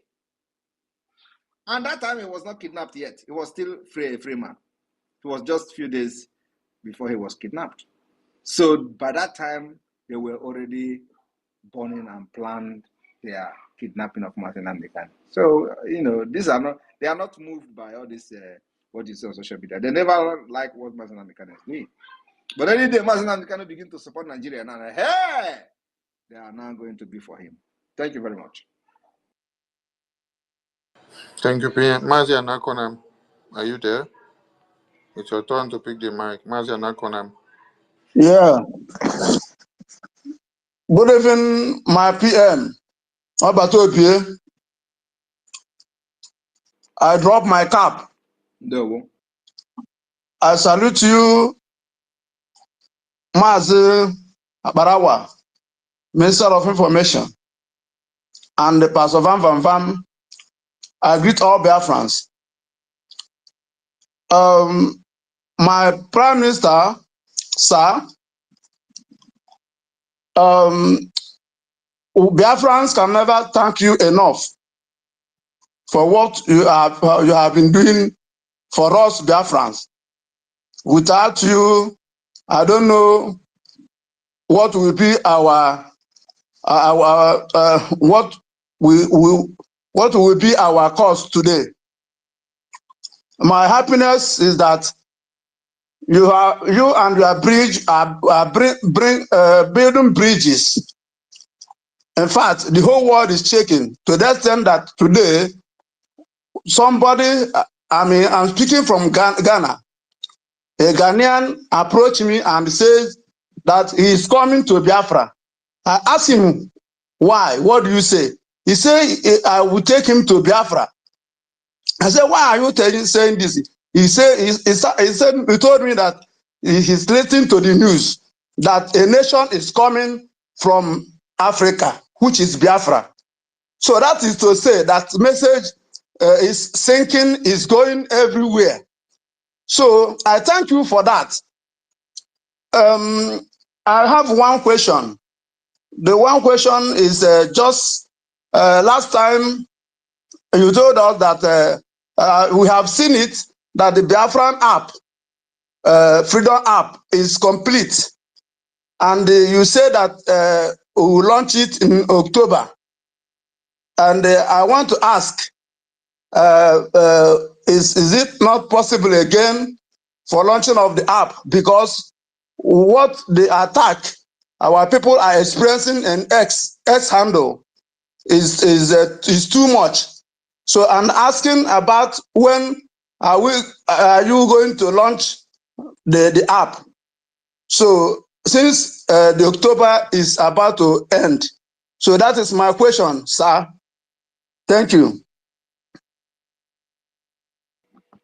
Thank you very much. The app is already, the launching of the app is that the app must be on the app first, and that's the place where we are now. So as soon as the app has been approved and on the Play Store, on the Apple Store, then the app will be launched, and then we can begin to add more other functional features to it. For now, it is ready, and we are just waiting for the approval. Thank you. God bless you, sir. Okay, we go to Valentine. Valentine, over to you. Good evening, PM. Good evening, ladies and gentlemen, all the ministers. Ekene m onye ọbụla, asị m ka onye chi ya zelu ụmụ Chineke nke onye ọbụla anọ na Chineke chebe anyị. Biko PM, ife m chọrọ onwe m ofu question m chọrọ ịjụ, then nwezia comment. Question first bụ, anyị nwabụ ndị Biafra nọ in diaspora, onwego any means emelụ anyị ga-eji wee mee ụmụaka anyị integrate na database Biafra? Yanwa bụ the question nwere. Nke ọzọzi bụ comment. Prime Minister, biko o nwere etu esikwu ndị IPOB Nigeria Limited na-akọ mgbe ọbụla sị that boy nọ Finland, biko remain that boy nọ Finland ma na-emekwa ife ị na-eme ka ị ghara ichenji ite okenye mebeji aka okenye. Remain that boy nọ na Finland, welụkwa aka that boy iji emefaya na-emefaya na anyị kwụrụ n'azụ. Thank you, PM. Ndewo. Ana m eje dị ikpe aja sef.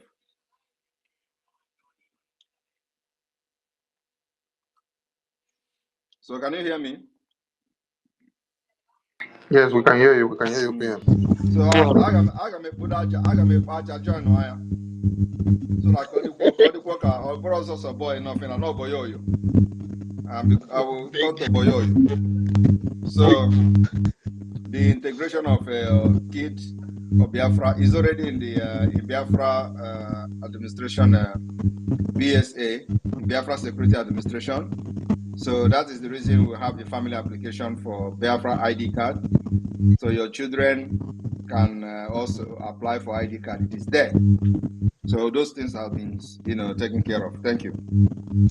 Biko PM, biko somebody share that link. Biko I chọrọ m ịkpọba afọ obodo anyị nọ all African country kwa here inwe ike iji idea malo side If you just there is no way you can be part of this movement and you are in our address Biafra ID card. Don't you know or have contact to your liaison officer in your country or the people in the media? So anytime you call, it's there. The link has been shared everywhere.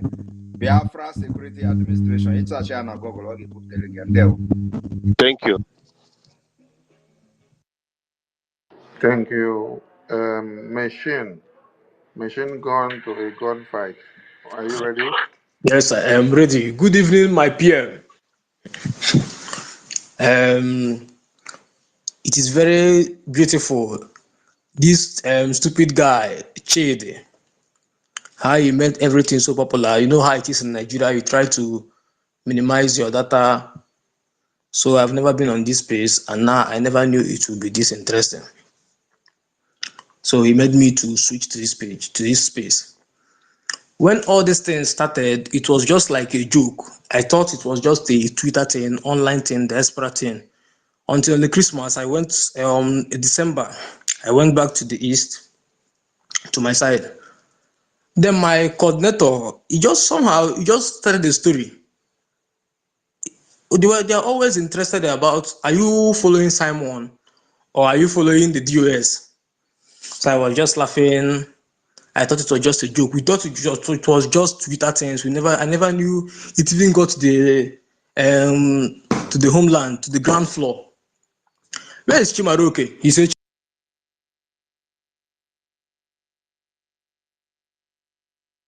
no longer Chimaroke. Wow, following Simon Ekpa. Ha. This year again, I saw my coordinator again. He started the same topic.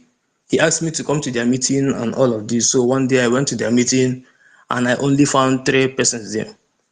3 persons plus me, therefore. Everybody have left. I noticed, and in their meeting, they are only discussing, these guys are not discussing Biafra anymore. It was just so boring. They were only discussing Simon. Simon said this. Simon said that. This is what you are going to do. Simon is a criminal. Everybody have Everybody have left the movement. Because then we were the small boys that were the secretaries. I saw someone say he's 23. I'm 24. We were the small boys in Alba that joined the movement. Some other time I was with him again because when I came back, I always visited around there. I was with him and I was just discussing something I wanted to propose. That was why I asked me to come to do a meeting. I wanted to propose to the movement.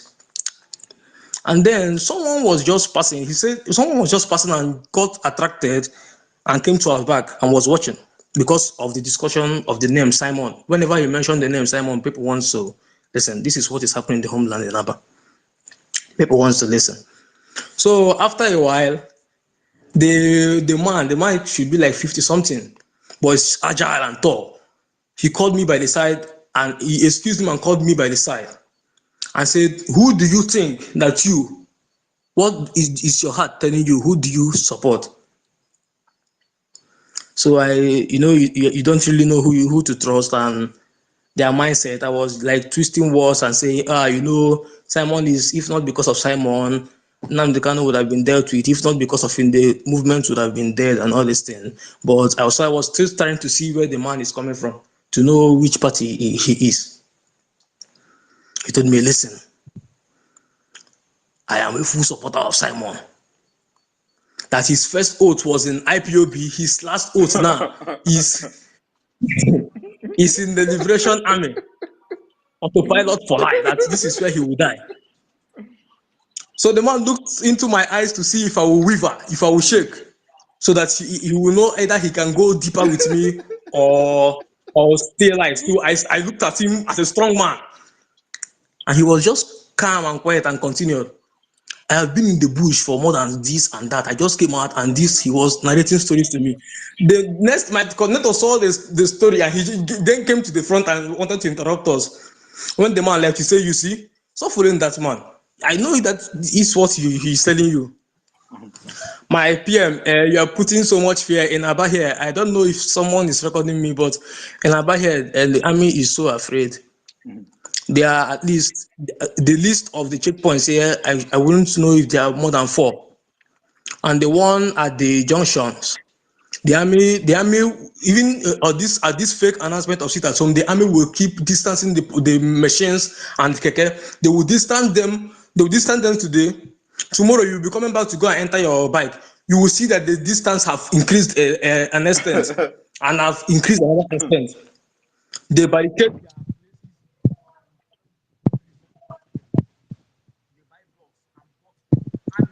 That will not save them. That will not save those terrorists. It will never save them. They will remember them. It is a pity. It is a pity that they will use this human shield, my PM. They use this human shield because if anything happens there, you see, they know what they are doing, because if anything happens there, and the ordinary civilian will be touched, and that's where we live. You see? And when they want to pursue you, they will use this their baton and hit the keke person's glass or break your tire, so they do instill fear in you to move back. Thank you, my PM. we are seeing you. We here we don't talk. We don't need to talk too much because we are powerless and we don't want anybody to harm us. Thank you.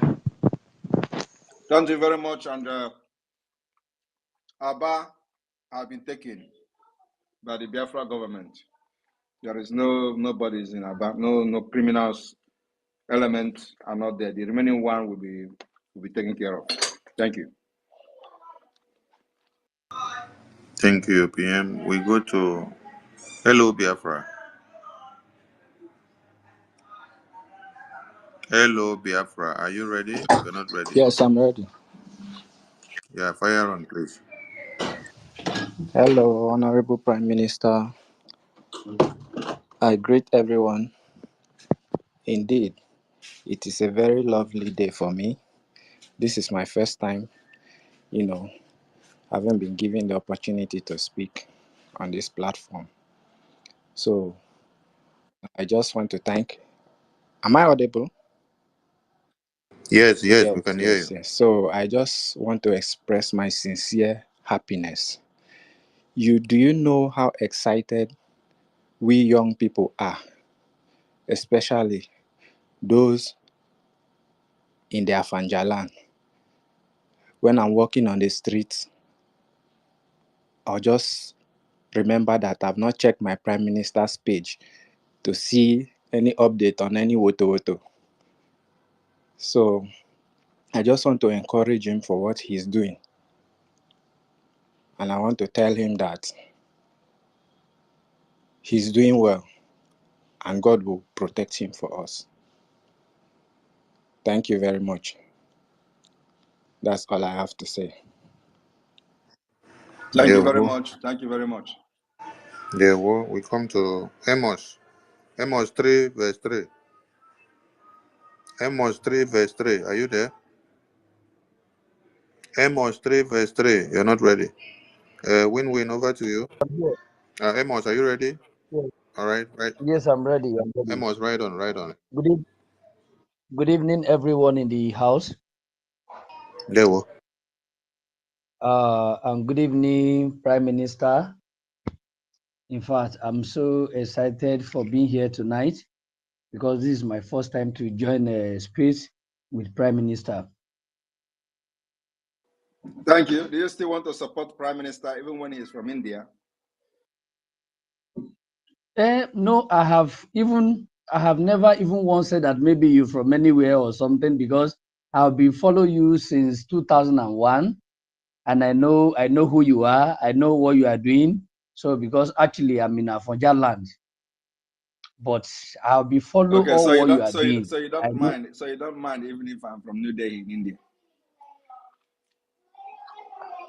I'm not even believe that maybe you are in India or whatever. No, Okay. All right, thank you. no. So actually, what I hear for is that I'm only Gide guy, but I'm living in Ibadan here from Benue State. So and then I'm fully support of what you are doing since 2021. So what I'm here to say is that I think Igede is going to be part of Biafra. So we are fully support. Thank you very much. Thank you very much.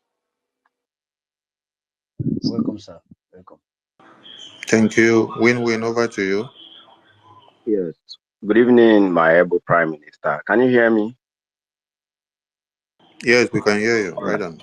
Thank you. Good evening, my able Prime Minister, and good evening, my Minister of Information and Deputy. My Prime Minister, I have two questions, and one is just to appreciate you for what you did concerning our brother.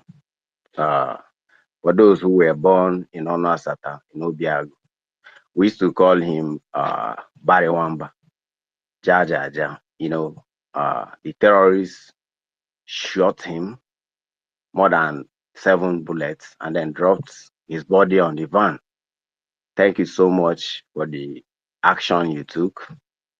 Today, sit at home was massively complied in former Enugu State. I want to thank you so much for all you have been doing to our people, especially in this old Enugu State. I say, may God Almighty bless you. Now, my second question is, we know Europe as one of the most, law-abiding, countries. My question is, we have identified some people who are laying threats, calling you out, calling Simon Ekpa this, Simon Ekpa criminal, this and that. My question is there any lawsuit that can be, followed up against them while they are in Europe? Some of them, we know their address in Europe there. Is As a there matter, any? as a matter of fact, one is open. One is case is open, and but I will not discuss it here. And he knows himself. So, and I have pressed charges against him, where he was making video and calling me terrorist. So he should go and prove how Simon Ekpa is a terrorist. The case is on, and the police has opened a very strong case against him. Thank you. Thank you so much, my Prime Minister. Because I remember when our leader Martin said that our men have turned into gossip people. Some of our men, as now wine they have now turned to women gossip everywhere. I want you to please do this for me. Show some of them example on how it's being done. Thank you so No, much. this one will definitely be used as an example. Yeah, I can never ever. They even asked me for if I agreed to have a settlement. I said no. Let him go to court and prove how I'm a terrorist, because he has to prove that. Thank you. Thank you, sir.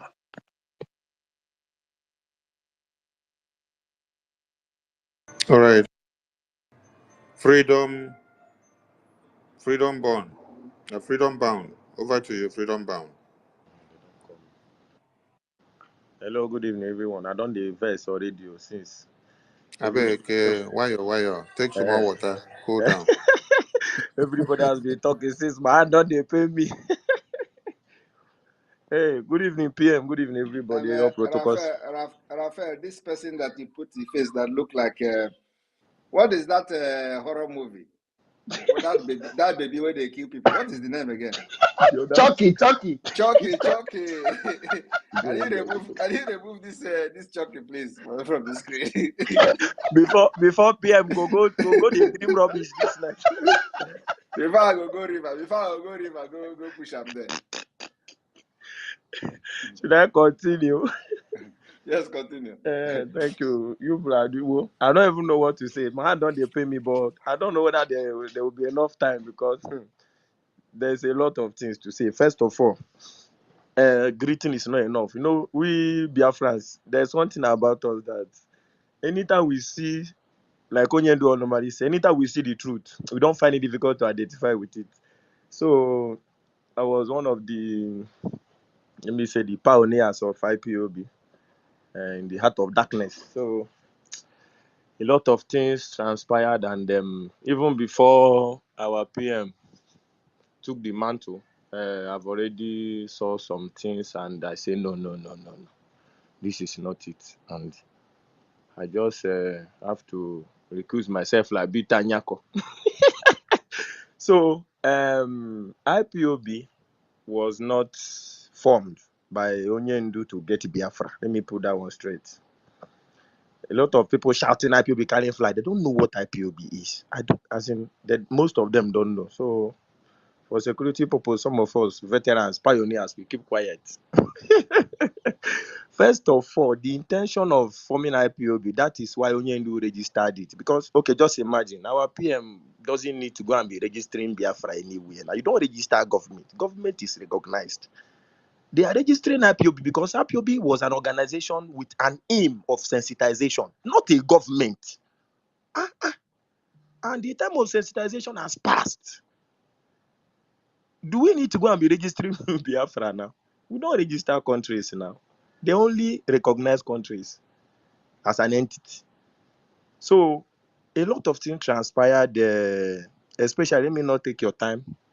Some other time I will be giving some information that it's not meant for public consumption because here it's recorded. 2016. Are you listening, everyone? We can hear you. Yes, Throw your 2015. question, just Okay. like you said a lot of time. Yes. So throw your question to the PM. Let him My address. question, what do I want to ask him? I don't want to ask him anything. My question is that why can't he appoint me to be attending to all these foolish questions that they used to ask him? And when the other idiot said that he promised him that Biafra will come, who told you that Biafra will come in on the second? Yeah, I don't understand. Onyendu, please, some of these questions appoint me to be attending to them. I have a lot of things to tell them. The Ofe man don't have sense. The hatred, sometimes the problem we have as Biafrans is that we always believe that until we offend somebody before somebody will hate me. No, I don't need to offend you to hate me. Once you see the light and it doesn't concur with your darkness, you should hate me. I'm not surprised of hating me now. Will you like what is not the same thing with you? So we are not the same. So let me just quickly say something about Ojukwu and the Biafra war and all that. Chukwu Okike Abiama can never allow Ojukwu to get Biafra. Should I tell you why? Had it been Ojukwu got Biafra during 1967 to 1970, there wouldn't be any difference between us and Nigeria till today. I tell you the truth. Ojukwu was a member of Scottish Grand Lodge. They didn't kill him. They took him to Africa. They say he fled. Ojukwu did not run away. They preserved their member and they brought him back and celebrated him by Shagari. And they convinced him to go and join politics. That was what they wanted to do to Onyendu. Onyendu was very wise. He had already read all these things. He studied Nigeria. He said he studied Nigeria for more than 19 years. So they are promising him 2027. They will still promise our PM everything, oil well that is in our land, though, not oil well in Zamfara or Kafanchan. So the issue is that I don't have anything to ask him. He should be doing what he's doing, but he should appoint me to be attending to some foolish questions. He's asking where he's coming from. Where did Prolashaw come from? Does he know where Prolashaw come from? The house they built the house they used to do the amalgamation. Has he gone there to ask the people that built the house where they come from? Is he there in Korabas? You should go there and ask who built this house. Why has Nigeria government not renovated it? Let's renovate it and die now. So I just thank God. So what I just want to tell our PM is that Yoruba say he should not stop. Kò stop because there's one day that one stupid guy posted that he says this lover, what did he call his nonsense name? That they have perfected plan to bring our PM back. My wife did not eat. I was telling her, please, this man, be person where they bring back like that. This man leg don't long. He has already knew what he was going to fight before he started. They can't forget this thing they are saying up to today. He said they have perfected plan. They will soon bring him back. These people are useless. What is bringing PM back has to do with banditry taking over everywhere. You think they are killing soldiers? They are handing over equipment to them to come to our land. They will borrow money with our resources. They will be paying the loan with the thing in our land. They will carry the equipment, go and give the bandits to come. They are fighting the same agenda now. Because if they succeed, it is the same politician that will still preside over them because they are illiterates. So what do you expect? They should go and be killing them. I have a Yoruba friend. He says, soldier boy, don't run away. Many of them don't run, come back. One of them has joined DSS. Now, he's even one of the people that went to go and raid that idiot to home. The one that worked in CBN. What is his name? That is carrying Bible up and down like idiot. You think we are foolish? We want to support idiot? We can't. We can't support anybody that have backbited and have dealt with us. When the hand catch you now, we are not foolish now. We are not in the Yoruba now. What do they call him? The one that changed the naira to different color now. The money is rubbish, different color. So, Emefiele, yes. They used to call us Emefiele. During that time, they were calling all the Igbos in Lagos Emefiele. Emefiele. That time, he became an Igbo man, Emefiele. Like Joe Ibokwe. He's now fighting with his wife. They will still deal with him. Don't worry, he doesn't know who he's dealing with. So, Ojukwu was fighting Biafra. Some of his commanders were Yorubas. Okay, what type of Biafra could you have been managing had he been that man succeeded? The same Yoruba today, just imagine the problem we're having now is Yoruba. Yoruba hate us more than Hausa. We do business with the Hausas. Hausa are good people. Even our fathers that used to go to the north to buy some, like all this egusi and all that, they used to tell us so many stories about Hausa. Hausa has been decimated today by the Fulani. One of the achievements of Onyendu is to make us know difference between Fulani and Hausa. Today they can come out open and say they are Fulani group. When we were small, we used to hear Hausa stroke. That stroke must be there. And now stroke are today.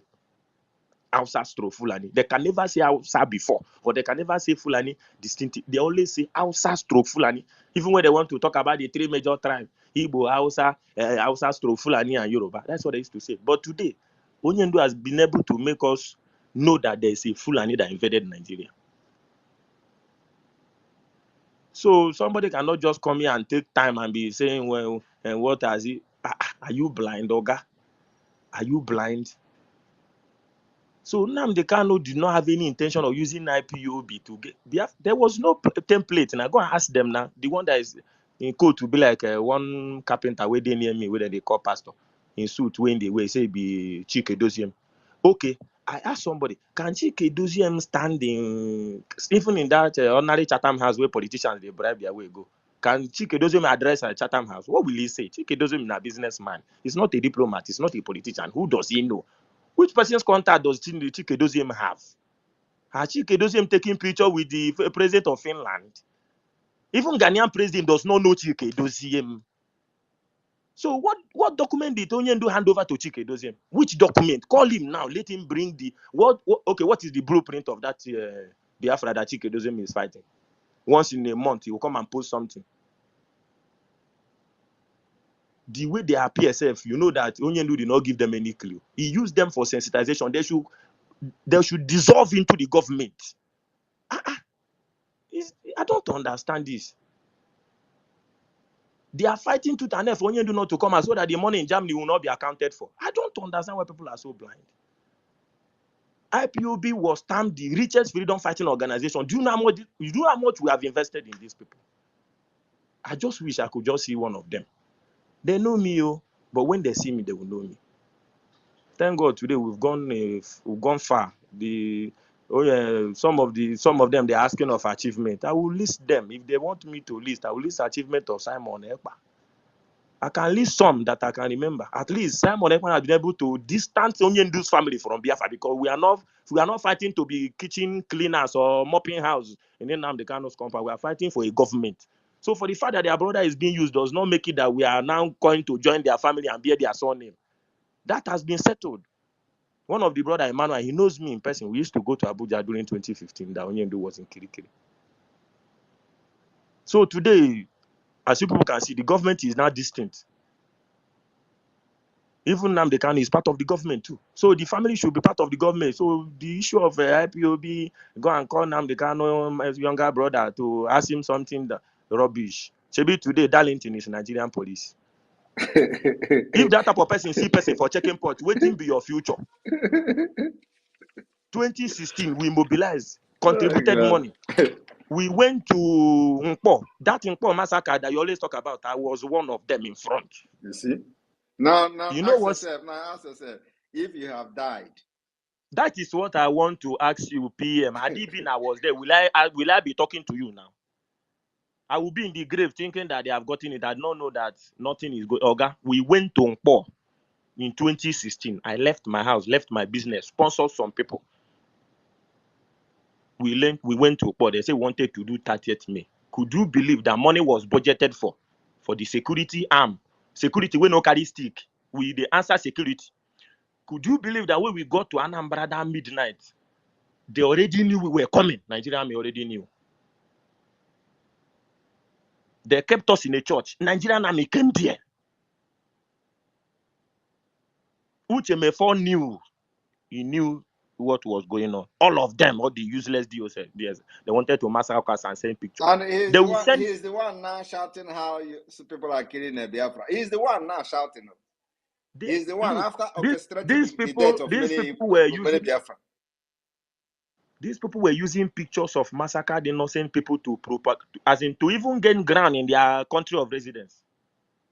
I tell you, most of them use IPOB to even complete their documents where they are living. Some of them were jobless. I tell you the fact. Some of them doesn't have what they were doing. That is why every time they're already online talking on radio. What type of radio is that? The radio was for sensitization. Okay, what later happened to radio when Onyendu said that Simon Ekpa should be handed the radio Biafra to? What later happened? They knew the truth was coming. they barricaded the radio. They were thinking, before you go and build this one, where would you want to see money? Because of the way Onyendu suffer from shortwave before it could come to FM and all that. They were thinking it's going to take you that time. That was what they calculated. They was thinking before you could come and talk where people can hear you, but they've forgotten. God does things in mysterious ways.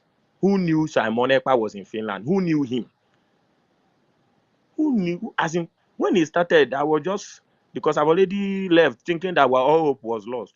So when he started, I don't even need much conviction because we're in the game already. So the changes was there. Some of them, I went to them and told them that, do you see these guys coming now? So we're saying different things. I lay low. I was very, very quiet because I knew that what Onyendu was saying has happened. He said there's always 3 plans. Those that come close, like coming close is you want to come and register and put your name, you are coming to meeting, paying dues. That is, you come close. Then he would, during the time of COC, what is the coordinator for all coordinators? We know that time now. That time we have different offices. So Mio in Spain, useless people, politicians, working like the one where they say we've on, we're saying be celebrity, freedom fighter. I don't understand where that English was coming from. These people did not even have intention of freedom. They were looking for popularity. They were looking for connection. To reach the level of the level of Simon. They were looking for connection to reach the level of Simon that Simon has already passed. Who is a politician who has worked with politicians of high-ranking offices in the world. And they are still also using our own blood to gain influence, to become close to politicians. Like the ones ranting in video last night. He said he's a senator. The ordinary senator that if you go to London, you go fly bus, Danfo, now you go enter for London. Danfo, you go start standing. Nobody go carry on with a special motor. You enter standing. Saw that they are red bus in London. He's here now wearing senator, making noise. Somebody who cannot even defend himself. And yeah, the same way they call them, they can't no criminal. Yeah, They all say he was right. a small boy. Yeah, all right. Minister Sonny, I will have 3 minutes more to go. Okay. Oh. Freedom, you have to drop your mic. You have spoken a lot. Let's take Thank you. maybe two more hands. Thank you. And I want to use this opportunity to thank Biafrans in Enugu for, closing down today. The killers, we are not convinced that they have captured the killer. All these shenanigans, we are not convinced with that. We are going to still deal with them. So, and like you all know, when I make promise to Biafra people to fight for justice, I will go to the hole to make sure that justice is served. So these killers of Biafrans in Enugu will continue to hunt them until we are satisfied. Thank you.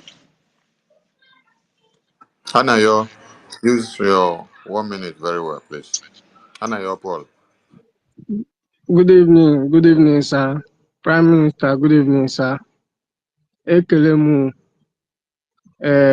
eji m ohere a na-achịrị anyị nọ ha ma ihe na-eme lọdụ anyị reo.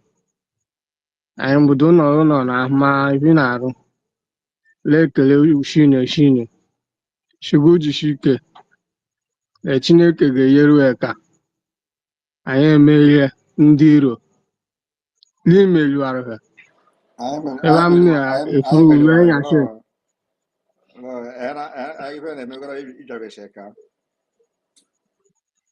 Anyị merụrụ ha. O nwere ịgbarụwa nwoke bụ ibu. Jisike nna m. Anyị na-ekele Chuike. Lord, people we they play the show. Kia budo ta confuse the anybody. You will remember I know how. Fear of prime minister is the beginning of wisdom. Like Kando Nigeriano. Behen Gano Holly to Evu Guru Halamo. The Remne Fuo. I nekele Chuike. Dalonam. Thank you, sir. Thank you, Anayo. At least they can confirm now that Prime Minister has his brother in New Delhi in India now. If from Karachi. This one is from Karachi. Okay, from Karachi. Okay. Kerala. Okay, Danny, you, over to you. 1 minute, please. Yes, greetings, Biafrans. I greet my honorable Prime Minister. I want to. I just want to give a suggestion concerning this our second December declaration. I would like Biafrans to have a kind of advert, maybe like YouTube advert, where we can explain our past and then, sorry, and explain where we are going. I believe it will make a lot of sense, and it will help many people who don't know about our struggle to be more aware of it. It is not something that the government alone will do. Everybody is open to do that. We have people doing that already. So if you have any idea or something to do, bring it on. If you need the help of the media team, send it to them. And so this is not something that everybody's hand is on deck.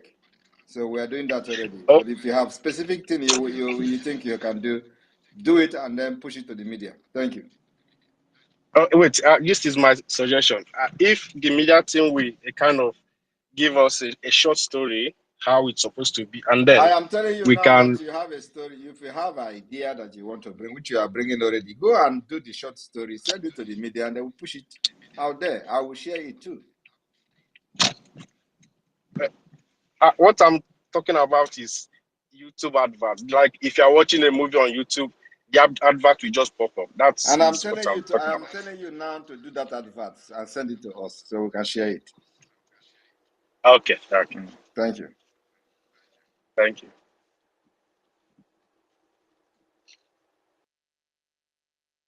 All right, I think we've come to an end of this space. We have had a lot of people listening, almost up to 2,000. Now we have 1,700 people listening.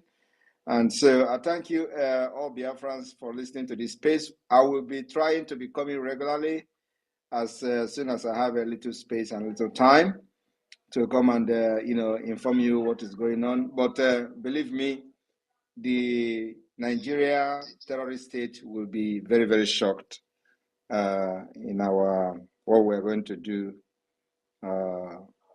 in our convention, because even those who have who they have used in the past will be part of us at the end of the day, because Biafra is the only solution to the insecurity that you have, to the terrorism, upsurge of terrorists in the Sahel and beyond.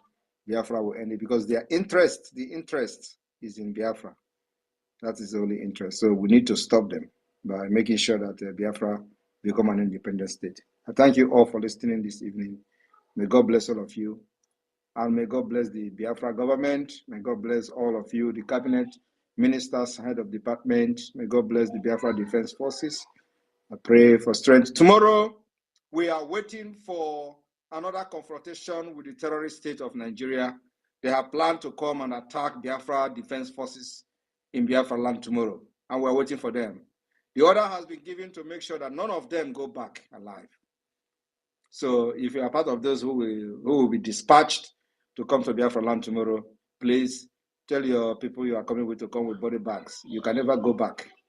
You are coming to kill Biafrans. We know you are coming tomorrow, and we're waiting for all of you. Agakunu woto woto. God bless everyone. From here, from me, is good evening.